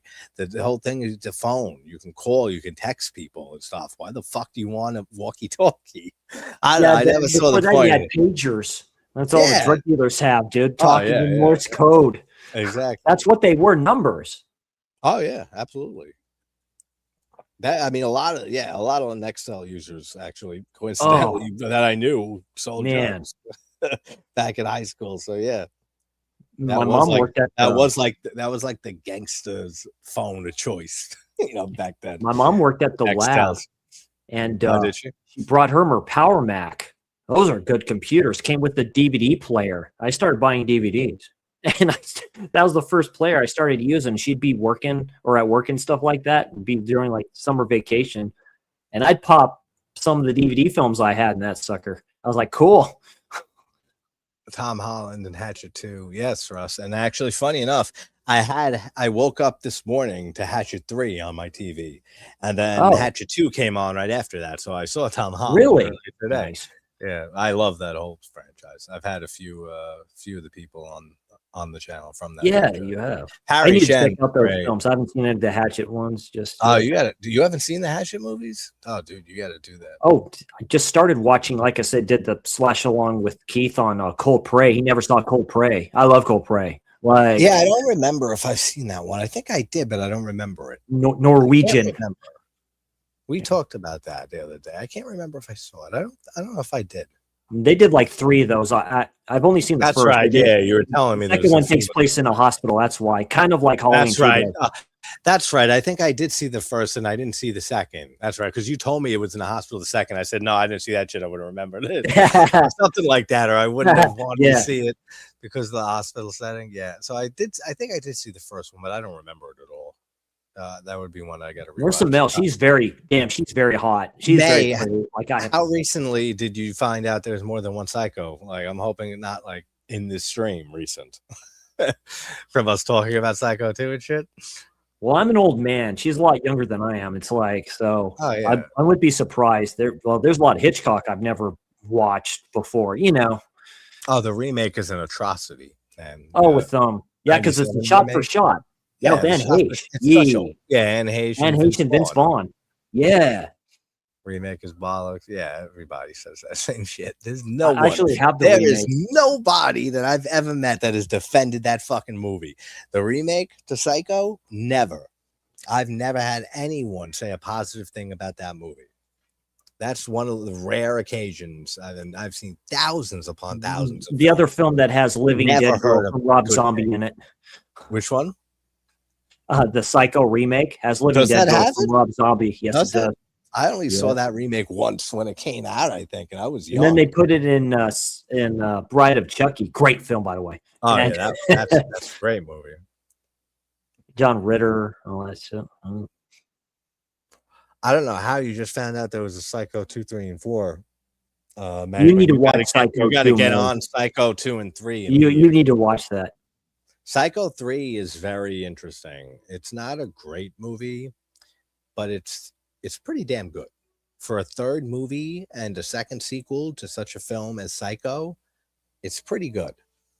It has some stupid shit in it, but and Psycho it has a 3 is lot actually more. quite good. It's very Giallo. It has a lot more slash. Yeah, him. that it has a lot of Giallo aspects and it has a lot of slasher aspects that continue from like the second movie that had a little bit more slasher aspects compared to the original. Because I do not consider Psycho a slasher. And hold on, we got a kill here, so let's pay attention here. And then I'll talk about this is weird. Yeah, he kills you. What you think is the lady that they're protecting. No, that's her. Yeah. A little bit spoiler here. That's her twin sister. See, that's interesting. I would not have seen that coming. Oh yeah, the drill. That's right. Oh yeah. I remember this. I've definitely seen this movie. I've seen this movie. She drills her through the chest or something, because this seems so familiar. He's all hot as all get out. I definitely have seen this then at some point, because this it's like a slow burn. Slow. Yeah, and it goes back and forth, right? In a second, like yeah, and there's your Fulci camera work and stuff like that, back and forth. Yeah, it's true. That's very hateful kill too. I feel like I've definitely seen this then, and I just don't remember it, unless I've seen this kill just like in a random compilation somewhere. But I don't watch like compilations of kills, especially. I gotta love that they use like fake newspapers and like pictures of them probably modeling or something like that with those pictures and putting them in there. Yeah, that was a good kill, and that's so familiar. So that makes me think I might have thrown this on once at some point. Let's see. Killed her twin sister. She's alive. Yes. Stranger Things was okay. Love the soundtrack's great. All the 80s stuff. I watched the OG Psycho with Steven, and that's another one. Steven, rest in peace, buddy. That was a big loss too. The only birds I've seen was Birdemic with JT and the group.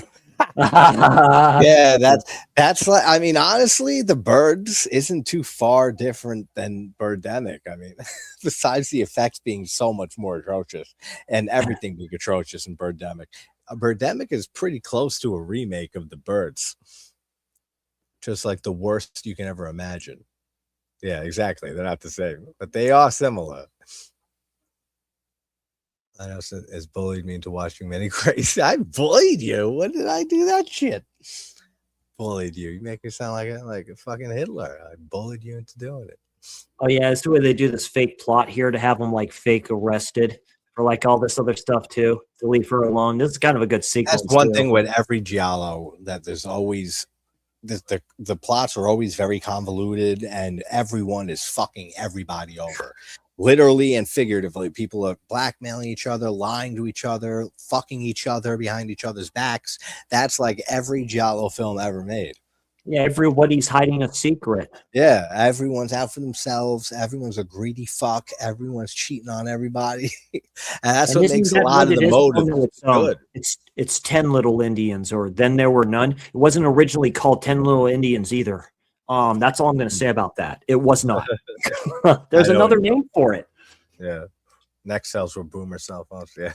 Yeah, they would get that. Yeah. They literally were like drug dealer phones.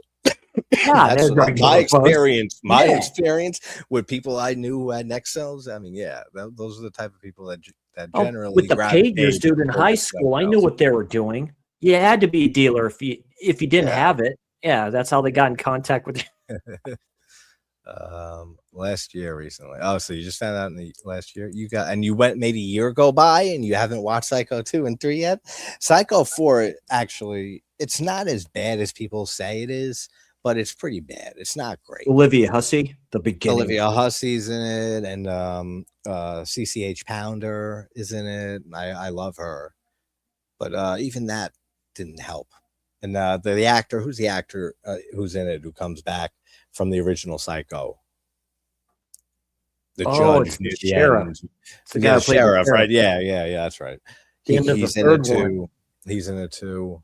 I love 3 because that Jeff Fahey, you know. Oh, the guitarist guy. Yeah. Well, no, and he also, I remember him from The Lawnmower Man. That's right. Yeah, that's right. He is in that. Pierce Brosnan. That's the crazy. Yeah. Thing. That got some sequels too, I think, right? It sure did. I never saw the sequels to that. And I haven't seen The Lawnmower Man. I know Jason has.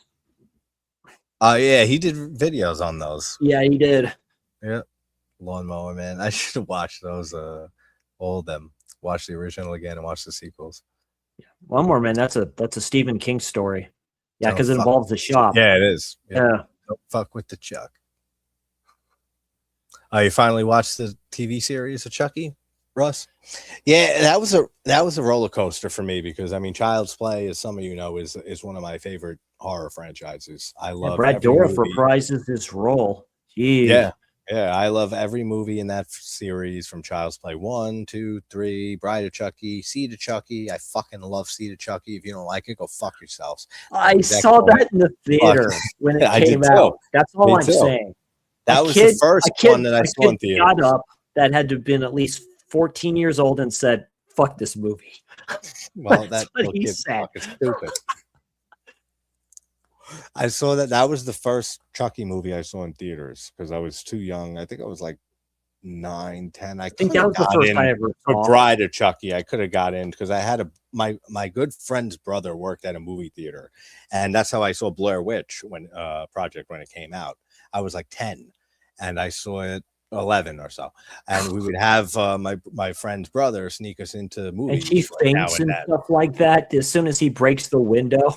Oh yeah, this is cool. And she's like, ah. And she faints. There's a lot of these people faint. These people faint pretty often. This actually reminds me of Bird with the Crystal Plumage. It's the same type of scenario. With like the scene with Sam's girlfriend, right, trapped in the in the apartment. Yeah, that's a great scene though in Bird. I mean, that's much better, That's a grown out scene because she disappears, right, and he goes looking for her, and you're like, whoa, wait a minute. Yeah, no, that's a great scene. There's so much tension in that scene, and it's built up excellently. When you have he shuts the power off, right, in Bird, and she's in there, and then she runs to the skylight like that opens, and she's banging because he's trying to find her, looking backwards. He's putting the switchblade in, trying to unhook the lock and messing with the door. All of that's great. That's a great sequence. Great sequence. But back to Chucky, quick. Yeah, like the whole series, I love every movie. I mean, Child's Play 2 is my favorite, and it always has been. 3 is my least favorite, even though I still love it too. But yeah, it does look like a helmet. It does. Yeah. His hair does look like a helmet. Oh, this suit right here. Oh, yeah. The guy plays the detective with the sideburns. Yeah. It does actually. That's pretty funny. Damn him and his hair. But the series, Russ, it's good. I liked the first season. I liked the second one, but like halfway through it, when they had that Jennifer Tilly meta episode, the murder mystery, I kind of checked out and didn't care for it at the time. And then a year or so later, I got back into it and rewatched season 2 all the way through, and I liked it. Then season 3, I thought kind of declined as it went on, which was heartbreaking because everything that Don Mancini has ever done with the IP of Child's Play has been like gold. Everything he touches, it has been gold. Yeah, except for like the last season of the series and stuff. Even though it still was good and fun, they can do anything with Chucky at this point, and they can bring him to fucking Mars. They can send him back to the Stone Age. It doesn't matter. Like they can do whatever they want with that character because his charisma, his persona, everything about him you can do that. You have no limits with a character like Chucky. So I'm sure they'll bring him back with a movie, which I'm pretty sure is the plan that Mancini has hinted at, doing another movie or two, or who knows how many. Like, I think branching off and picking up where season 3 of the show ended. So we'll probably see the younger characters returning for a movie and stuff, which is great. Let's see that. It's a new generation of people.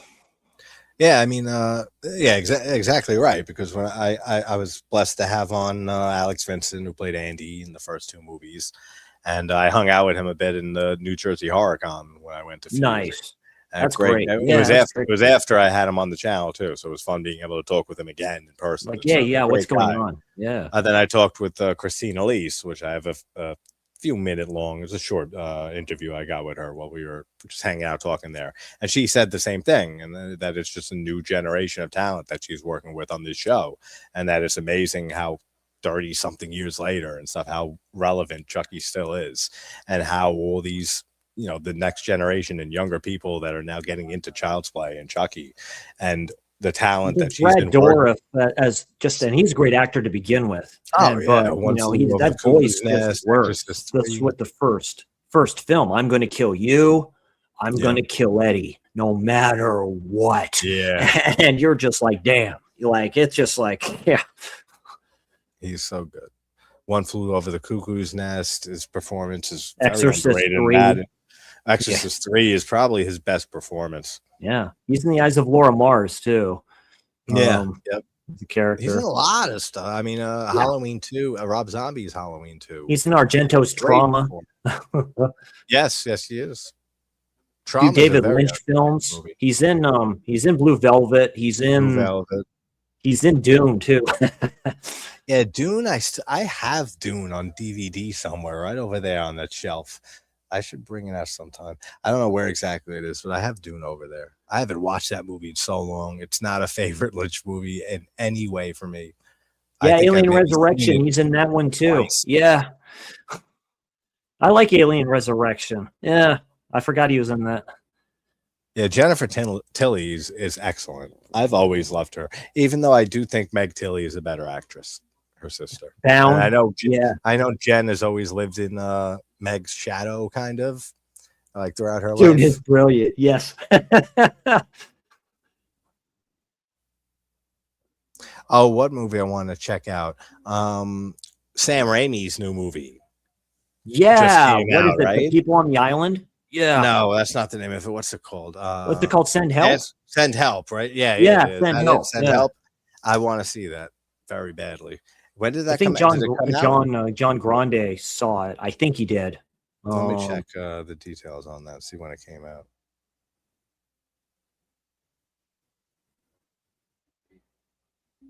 Oh, Michael Wincott. Yeah. Yeah, from The Crow. And Karen, I got your message, and your wish was granted, if you're still there. Yeah, so here's the twin sister and stuff like that, too.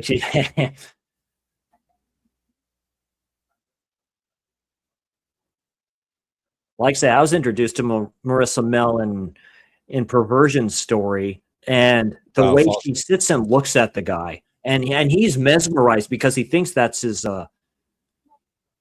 dead deceased wife, and just the look that he has on his face in that film is so good, like really, like it's infatuation. It's a trip.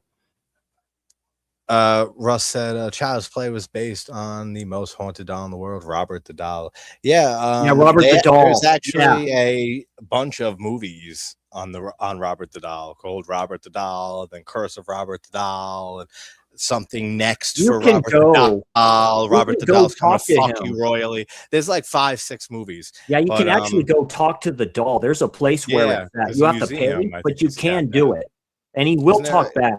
That's what it said. Isn't he kept at a museum somewhere? I think in Florida. Yeah, I think that's his resting place right now. I mean, he's not dead; he's a fucking doll. But I think he's on display there. It's a cursed doll. Bad things happen. Yeah, but there are a few movies, like 4 or 5. Annabelle is kind of loosely based off Robert the Doll, but she's more of a conduit. You No, know. Annabelle was a real, well, Yeah, no, it is quote real. unquote, Yeah. real case. Oh By yeah. the, The priest comes and blesses it what every year, yeah, yeah. dude. But I mean that whole story was co-opted from a Twilight Zone episode. Yeah. The living doll episode, and the Warrens, you know, the conmen that they were, or I'm sorry, did I say conmen? I meant the Demonologist. investigators that they were. Demonologists. Yeah, they co-opted that story for Annabelle, and then they didn't realize that the mother's name in that episode is Annabelle. I think it's fascinating. fascinating. Twilight Zone. I think it's fascinating because the last case we ever did was for the woman in white, like that graveyard that's in yeah, that's no, in I've Los seen Angeles. the video. It's Yeah. fake as shit, though. It's Penny, Judy Penny was the woman that Ed Warren had a relationship with, started one when she was 15 or 16 years old. When he was driving a bus, he had a underage relationship with this woman, well, this girl. Then as she got older, bus driver.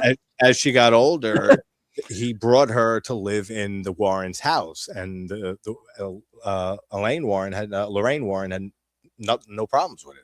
Like, there would be times that he slept downstairs with Judith Penny, and there would be sometimes he came up and slept with Lorraine Warren. So she was there all the time. Babysitter in the film. Yeah, exactly. Oh shit! But they couldn't. They made a deal specifically with I forgot what company it was. Was it Warner Brothers? Yeah, because those films were made. The first two were made when they were both still alive. Yeah, exactly. And the Conjuring film, the first Conjuring, had a lot. If you look, it's public record. I think Ed was already dead, but she was still alive. I think you're right. I think Ed was dead, or just the heart attack. He had heart issues. Yeah, something like that. But if you look up the contract stipulations for the original Conjuring, there were a lot of weird fucking stuff put into the contract that they couldn't display the Warrens in any particular light. They couldn't bring up extramarital affairs. They couldn't bring up anything to do an underage relationship. There was all of that put in the contract. There was a book I want to get that they did called The Demonologists and stuff like that. Like their actual, it's their commentary on what they, the stuff that they were a part of and stuff like that. I find that fascinating. Yeah. I mean, I think they were amazing con people. That's all I see them as. I dig the stuff. I do believe he did say it, that evil does exist. It's like, don't think it's not, dude. It's here. Oh, I'm not saying that. I believe in the paranormal, and I believe in all that stuff. But I believe that they were what they said they were. Absolutely not. I think they're. Yeah, she had like the sixth sense or something like that. I forgot. There's so much evidence. It's been all of their cases, their major cases, have been debunked beyond debunked. Amityville. He said he was part of the church. That's funny. Yeah. I've done exorcisms and stuff like that. There's a reason why that was banned by the church. Like, you know how to do it, but yeah, it was banned by the church. So they say. I know that's not true. That was banned. I mean, that was debunked. Amityville, Annabelle, the story that was debunked. Then you see the haunting in Connecticut. Killer is in this film. That's debunked. Yeah, that's debunked. Haunting in Connecticut. That's a decent movie. That is a good film. I like The Haunting in Connecticut. Yeah. Was it the possession of Hannah Grace? It's kind of based off actual fact. I think it's one of those. I haven't seen that in a while. I know that movie. The chase sequences I really like in this movie. But basically, with the second Amityville film, that's more accurate than the first. Like, about what happened, to cause the house the way it was, dude. I had such a crush on Christina Lee in Child's Play too. Ginger says, absolutely. She was hot as shit in that. Always liked her. Synth agrees. Just trying to catch up on chat here because we're way behind.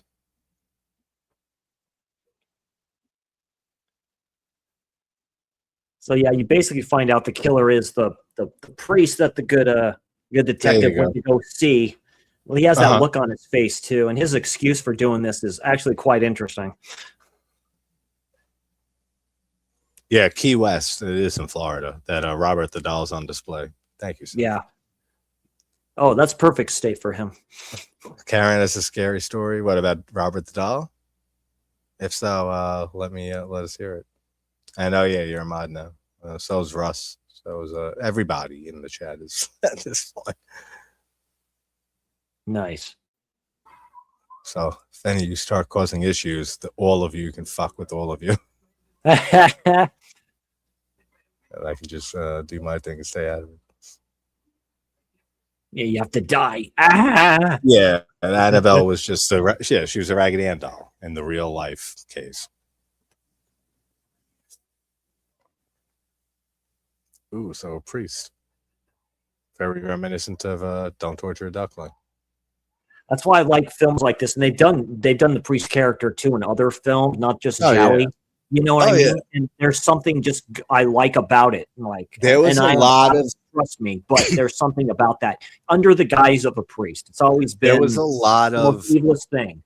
There was a lot of speaking out against the Catholic Church and Christianity and stuff, like a little rebellion kind of in the late 60s, 70s. So you saw a lot of that in movies, especially like we said, like a lot of the Italian movies, like Don't Torture a Duckling. It's very anti-Christian. There's a lot of anti-religious metaphor. And that's after Fulci's wife died too. He was pissed off. Yeah. And I mean, this would be a similar thing. There's a lot of Giallo that had those anti-religious or rebellious themes and stuff in them. It's kind of pretty much a product of its time. And then you had the Satanic Panic outbreak and all that shit too in the 70s. Yeah.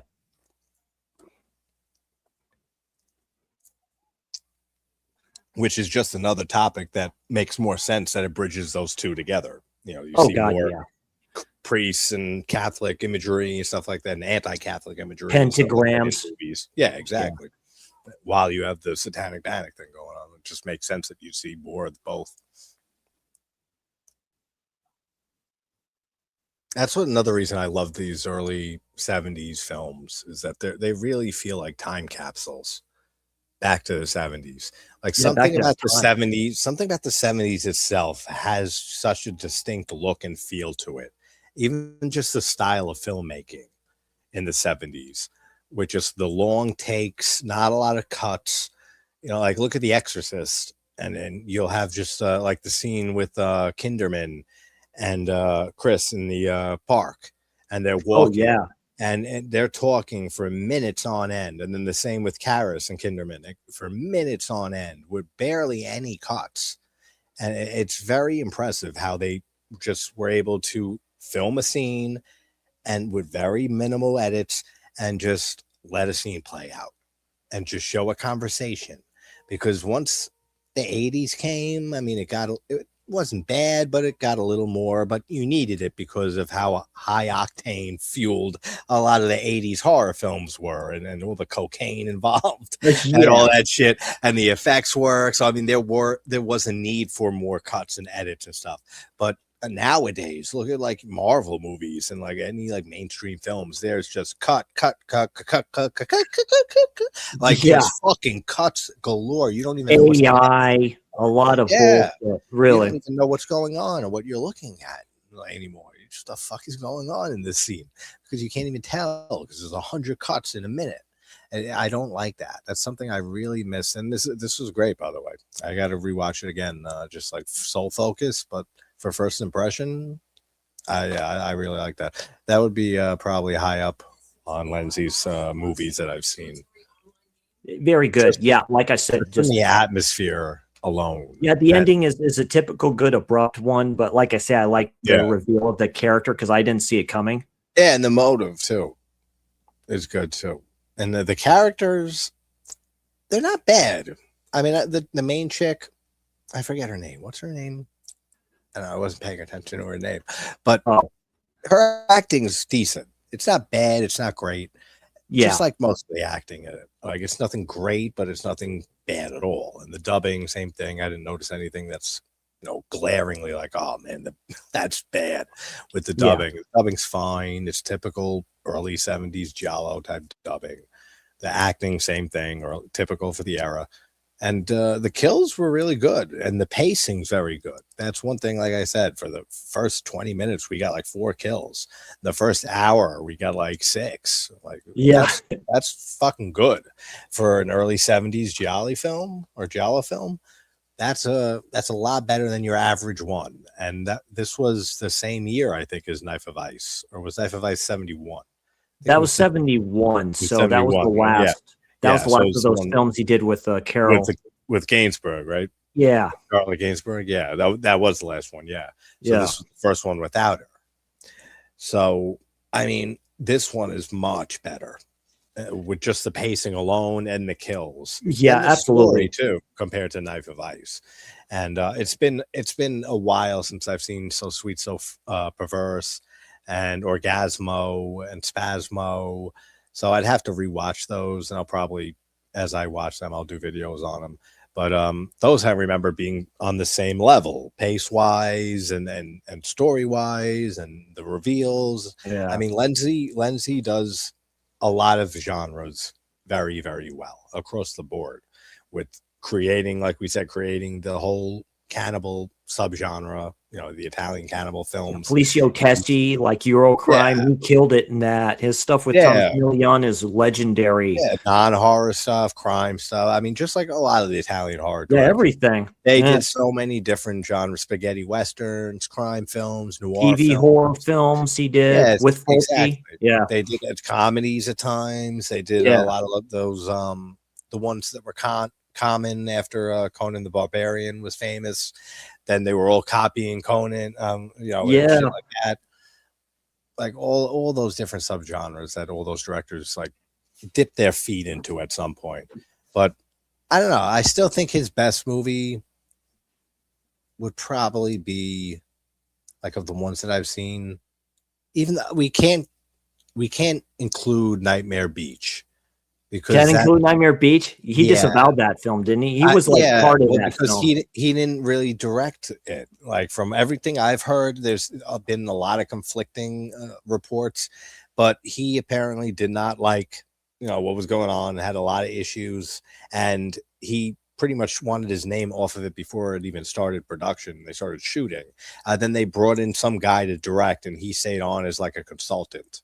Yeah. So that was basically it. So, I mean, it's not a Lenzi movie, but I do love that movie. So, I mean, people who haven't seen Nightmare Beach or Welcome to Spring Break, that's a great, from 89, I think, right? Yeah, that's the last of the decade. Yeah, that's a very good, weird slasher from the late 80s. Yeah.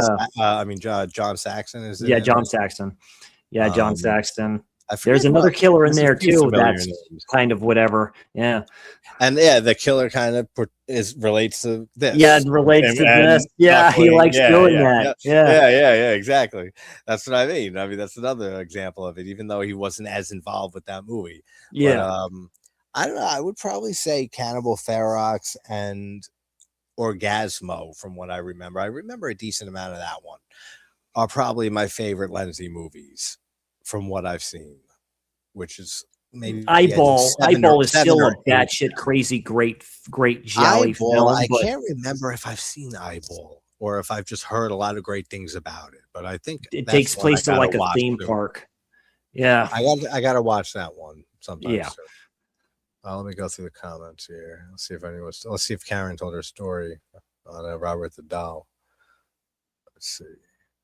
But yeah, that was a good watch. Patrick Wilson. Let me see this. They got Patrick Wilson, Vera Farmiga to play the Warrens when they make a movie about me. Make sure they get Ryan Gosling, please. Yeah. That's another thing. I mean, I love Patrick Wilson, even though I think he has very limited range. I've spoke on this many times. He's a great actor, but he does have limited range.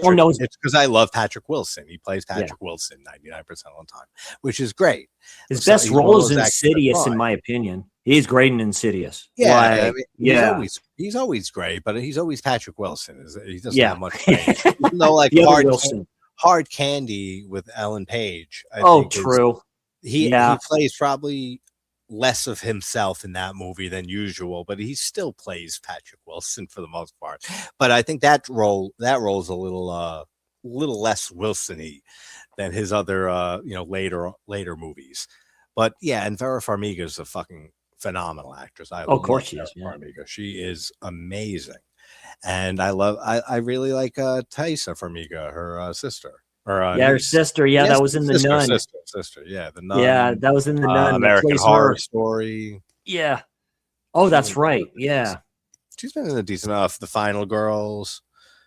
Oh, yeah. The Final Girls is terrific. Yeah. Yeah, she's been in a lot of stuff too, and they're both great. But Vera is on a completely different level. Vera Farmiga is a phenomenal actress.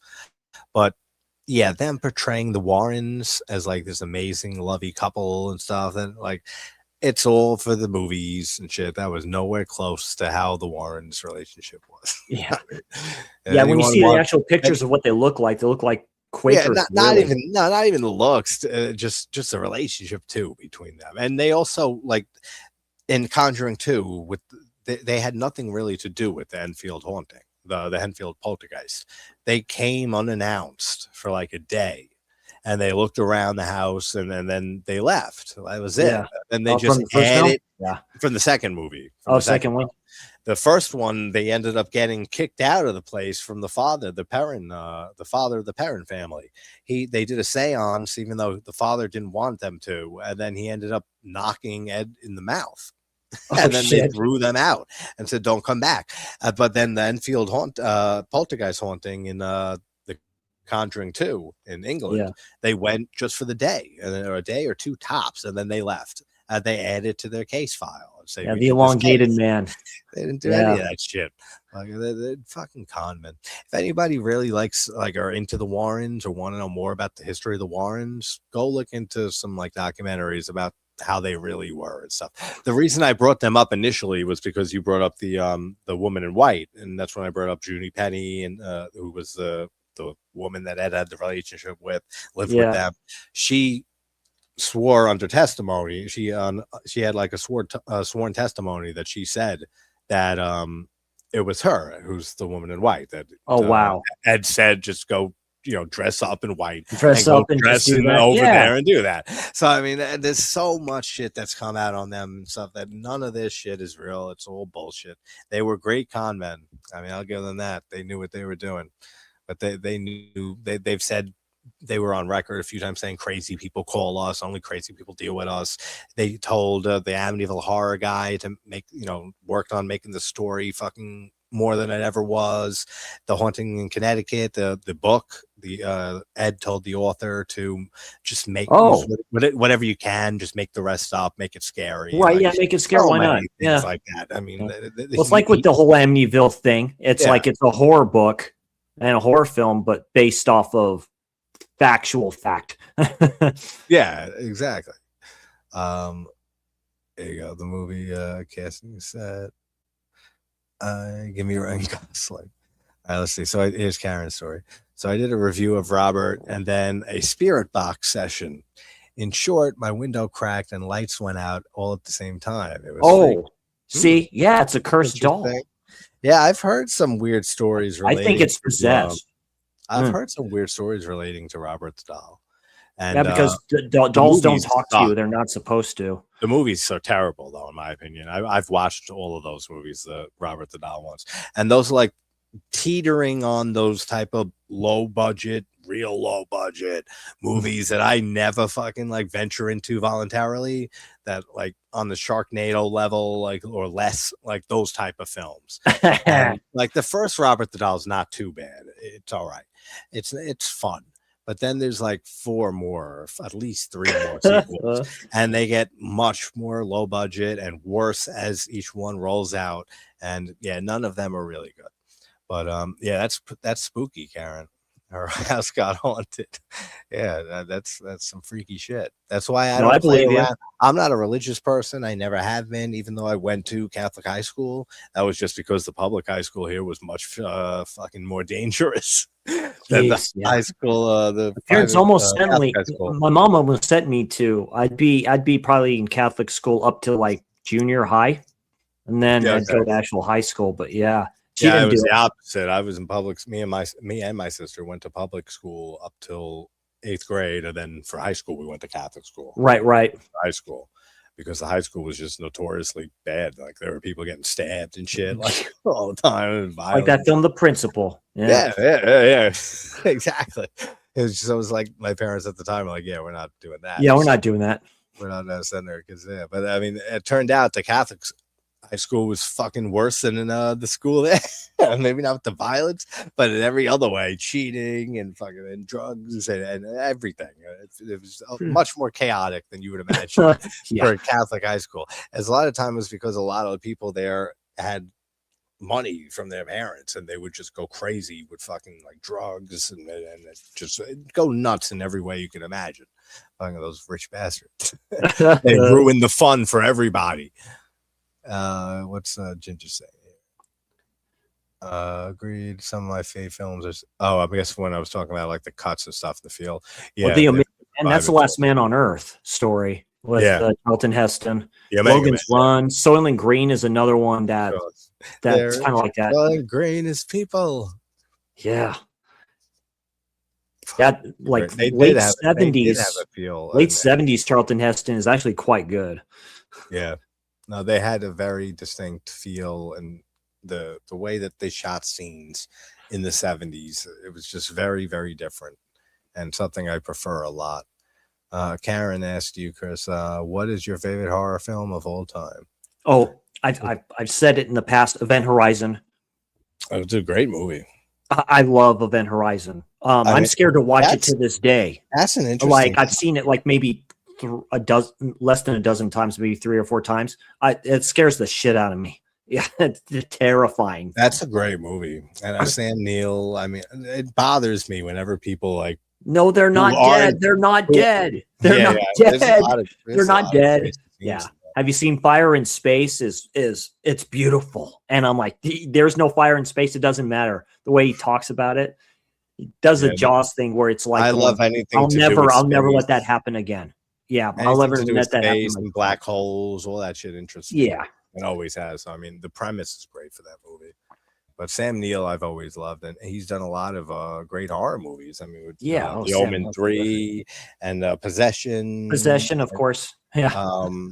A few others, and In the Mouth of Madness. One In the Mouth of Madness is a masterpiece. So I mean, it bothers me whenever people who aren't like maybe big into horror and they've only seen him from Jurassic Park and they call him the Jurassic Park guy. Yeah, that always pissed me off. It's like, oh, come on, the Jurassic Park guy. My best friend got Event Horizon on VHS, and we both watched it because we're going to pause it at the one scene where they're all freaking out and stuff like that, and you see things that you're not supposed to see about what happened on the ship, what happened to the crew. You find out what happened to the crew. Yeah. No, that's a great movie. I got to do a video on that actually soon. That's a contender, actually. Thanks for bringing that up. Of course. I've been thinking of what to do next, and Synth, actually, you brought up the other one that's up for contention for the next deep dive. Hopefully I'll record it like tomorrow and the next day and have it out this week. But it's between House from 79 or House. Oh, the Japanese one? Yeah, that's one fucking trip of a movie. So that, and now I'm throwing Event Horizon on there too. And he sees his wife committing suicide. In mind, he sees his wife committing suicide. He's all sitting there like at the tub there, and he's like, "No, please don't." Yeah. I'm like, dude. It's a great one. And so that, those two are up. I'm gonna put a poll probably after this or tomorrow, depending on what I think of for a fourth one, because I'll put 4 options.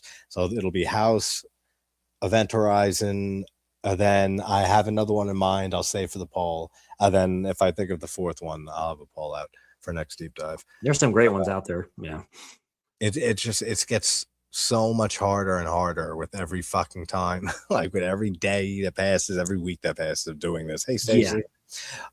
Every time, every year of doing this, which is how many movies that I talk about and videos that I've done. Now it's like, what fucking movie do I do next? Even though there are so many movies out there that I haven't even touched and stuff still. There's so many I have already.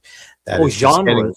It's just like getting limiting. That it's like, now I really got to think outside the box, or go to like some, really popular IPs that I never like loved really, but I still I hear you.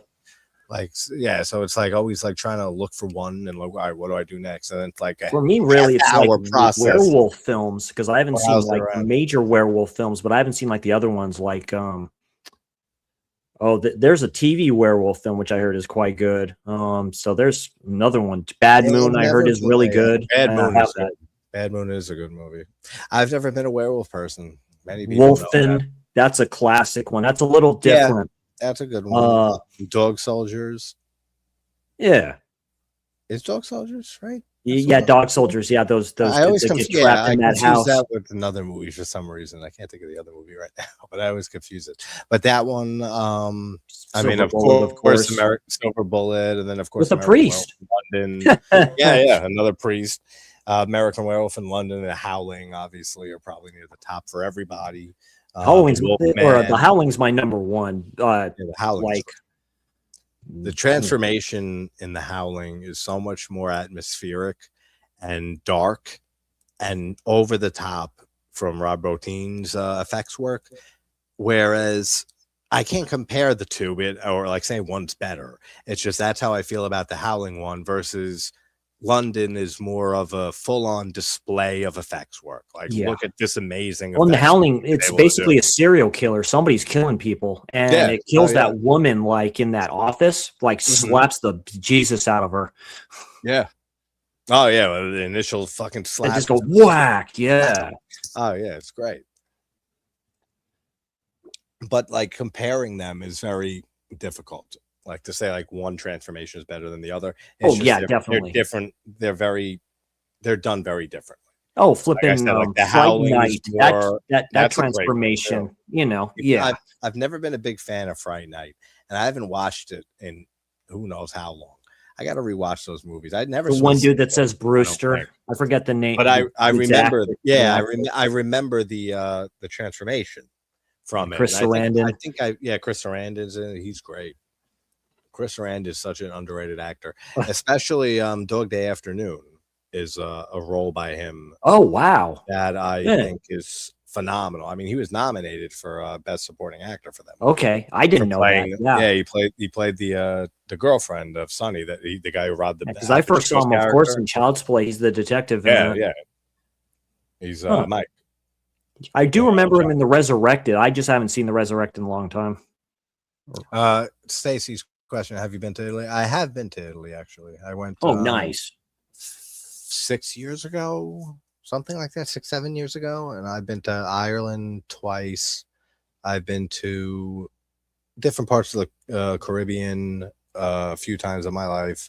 I've been to where else have I been? I've been to quite a few places. Bermuda. Oh wow, nice. Bahamas, and various states. All throughout, and Mexico too. I've been to Mexico. Ireland is specifically gorgeous, and Italy though was breathtaking. That'd be a bucket list. I'd like to live there, to tell you the truth. Dude, I'd like to live in Rome. Oh yeah, I'm a huge Roman Empire nut. Like, dude, those places still stand. The Colosseum is still there. Oh yeah. I spent like 7 days in Rome and then 7 days in other parts of built over Nero's Amalfi Coast, which is gorgeous. Amalfi Coast was probably one of the most gorgeous. And Venice too. Venice was great too. Yeah, Hadrian's Wall there's still remnants of that throughout the different countries. The architecture is unreal. And, but like I wouldn't live in Rome. I honestly didn't have as much of a good time in Rome as I did in the latter half of the trip in the other parts of Italy. Because Rome was kind of dirty and shit in a lot of the areas and stuff, and there was military and stuff, checkpoints and stuff, like all over the place. Yeah, it's European wise. Yeah, it wasn't. I mean, the architecture because the Pope is there, literally St. Peter's Basilica. Yeah. That's where he. Oh yeah. Has residence. We went to the Vatican and everything. Yeah, but it's different. Like when you get to like outside of Rome and like Venice I thought was so much better. Abruzzo, stayed in for a night. That was very good too. Oh, nice. Amalfi Coast was gorgeous, but I prefer. No, Italy's a beautiful country. They have like them. Sheesh. Yeah. what did they say? I'm afraid to ask, but what is Orgasmo about? Oh, you would like that, mate. These two drifters get with this rich lady played by her, and they get her drunk and all this other stuff too. She's kind of like a Playgirl type of character. She thinks she's using this dude. That's the other way around. They're using the heck out of her. And yeah, Carol Baker, and they mess her up. They mess her up. It's a good one. Specifically, the ending of that's like Martino would use in other films. I remember the movie. I think I remember that one. Yeah. I know I've seen Orgasmo. It's great. I think I remember the ending because I'm trying to remember now exactly, like, because I know you're trying not to spoil it for her or anyone else, but like as you're like trying to avoid it, very proto-Giallo. Think of it, yeah. Yeah. Yeah. Oh, here's somebody with news on Send Help. Yeah, she really likes. She really enjoyed it. Really likes Send Help. Sam Raimi movie with connections to Evil Dead. Awesome. Now we're getting Evil Dead next year. We are. That's what I think, right? Yeah. 27. And I like all the Evil Dead stuff. It's my favorite franchise, probably. It's one of the few perfect franchises for me, even though I didn't think Evil Dead Rise was as good and excellent as every other entry. It still was good enough to not taint it being a perfect franchise. Of course. Yeah, no, I actually really liked it. People seem to have a problem with the kids, specifically the daughter character. I'm like, I don't care. I didn't mind that. I mean, I was worried when I first saw. I thought it was a little bonkers. That's what I liked about it, specifically the whole fight scene, whatever, through the keyhole with the mom. Dude, that's terrific. Yeah, that's great stuff. The camera work is great with that through the peephole. Yeah. The record that goes backwards. Yeah, I was worried the first time watching it. I remember it vividly that I thought the opening scene was fucking fantastic. Oh yeah, coming out of the water, and then the lake title come up. Yeah, that's great. That's a precursor. Yeah, that's like it wraps around at the end too. Yeah, and I didn't, as always, I don't watch trailers. I went in completely blind. I had no idea what was the story or anything for this, except I remember seeing like a teaser for it. Then I'm like, yeah, I'll get it. I got the Steelbook 4K, and yeah, I was impressed with it. I liked it. Yeah, I thought the only thing I knew was that it was in a high-rise building. That was it. Yeah, they did in New Zealand. They did that in a place in New Zealand. Yeah, and I remember like seeing the kids and saying to myself, I really hope they don't play the safe route. I really hope they fucking possess these kids. You knew the main girl wasn't. You knew she had plot armor the whole time. You know nothing was happening to the youngest. You knew she wasn't going to be harmed in any way. But I said they better fucking do something with these other two, especially because. Yeah, and they did, and that's what I said, all right, good. I said it was around like the 45-minute mark or something. I said, all right, good. Whew. I said, as long as they're going there and they're doing this and now it's getting interesting. And I really liked a lot of what they did. The wood chipper in the flipped parking lot. Yep. And all of them coming together, and the Dead by Dawn chant. Evil Dead 2 is a favorite movie of mine. Oh, I love Evil Dead 2. I like it more than the first. Yeah. That's my favorite in the franchise. So, I mean, hearing Dead by Dawn and the chant and stuff, that was fucking great. But it was still missing something overall, that it just wasn't on the same level as like 2013 Evil Dead with Fede Alvarez directing. And Bruce Campbell helped with that film too. He's like a co-producer. I think they produced Rise too. They just didn't have as much to do with it. They just didn't have much. Of course, they get Raimi's blessing with all that. Of course, But and whatever information he would put out, I'd take that. He's a great director, dude. Oh, of course. He's one of the best, in my opinion. He's a top 10 director for me in horror, for sure. But like seeing him do seeing Evil Dead Rise play out the way it did compared to Evil Dead from 2013, I just feel like Evil Dead 2013 had so many more moments that really pushed the fucking limit and made like more fucking wow. Like, really? They're doing this? Like with the needle through the eye and pulling it out, and then the glass that she's chewing on, and then the woman who cuts her arm off with the electric kitchen knife, and all of that shit, right? That like the idiot that decides to read from the Book of the Dead like a dumbass. Okay, I'll read it out loud. I feel like it didn't go as far, Evil Dead Rise, like 2013 did. the chainsaw. I kind of figured they wouldn't go rain, that route, blood. but it was kind of good enough to where I'm Yeah, like, exactly. yeah, It was good enough as an entry that I still think it's a great movie, and I think it's a perfect fucking franchise that doesn't have a bad entry, including the television series. that's the Ash vs. universe. Evil Yeah, Dead. I Ash love versus that. Evil Dead. Yeah, Absolutely. I'll finish up this chat and then I'm gonna end this. Thanks everybody for hanging out. yeah, appreciate it. Yeah, this is a blast. I always love doing this shit. Absolutely. That was a good watch. I gotta definitely watch that one again. Velociraptor. You mean Velocipaster, whatever the fuck that was. I mean, yeah, you corrected it right there. Yeah, Velocipaster. Yeah, that Jason Ridiculous movie. Yeah, there's several Robert Dahl films, Russ. There's like 4 or 5. Check them out. There's they're on Tubi, I think, has a few of them.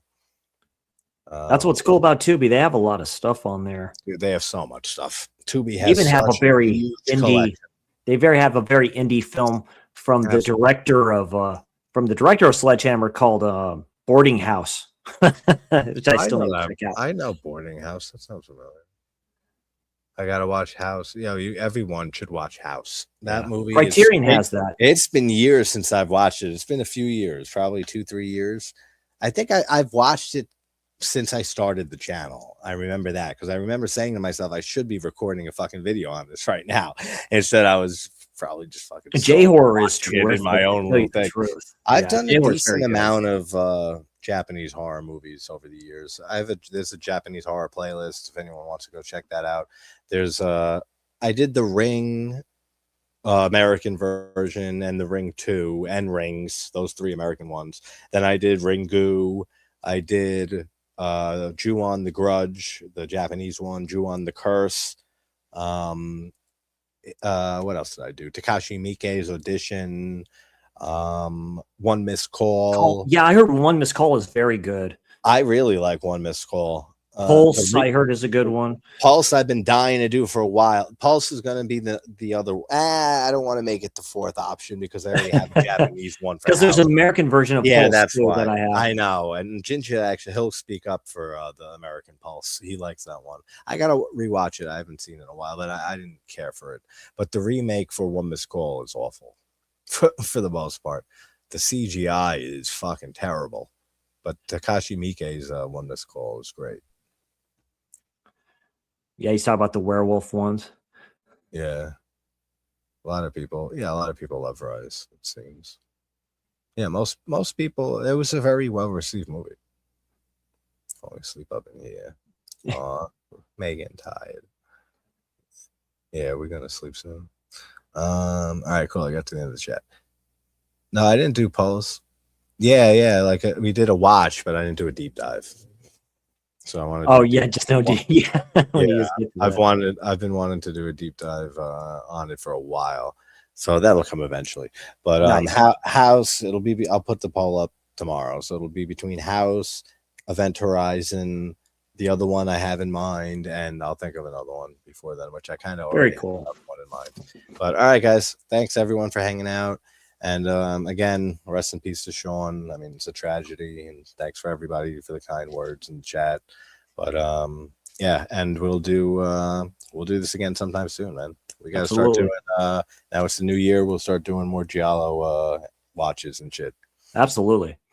And probably next weekend, Saturday, will be another Twin Peaks watch. So I'll be doing Twin Peaks season 2, episode 13 through 15. Oh, nice. Last time I was still getting over the cold I had. Right. And I ended it after 2 episodes instead of 3. So we got episodes 13, then 14 and 15. So it'll be those 3 episodes. Oh, cool. That's all right, cool. All right. Thank you, Chris. As always, a pleasure, man. Thank you, everybody in chat. And we will talk to you soon. Take care, guys. Disneyland.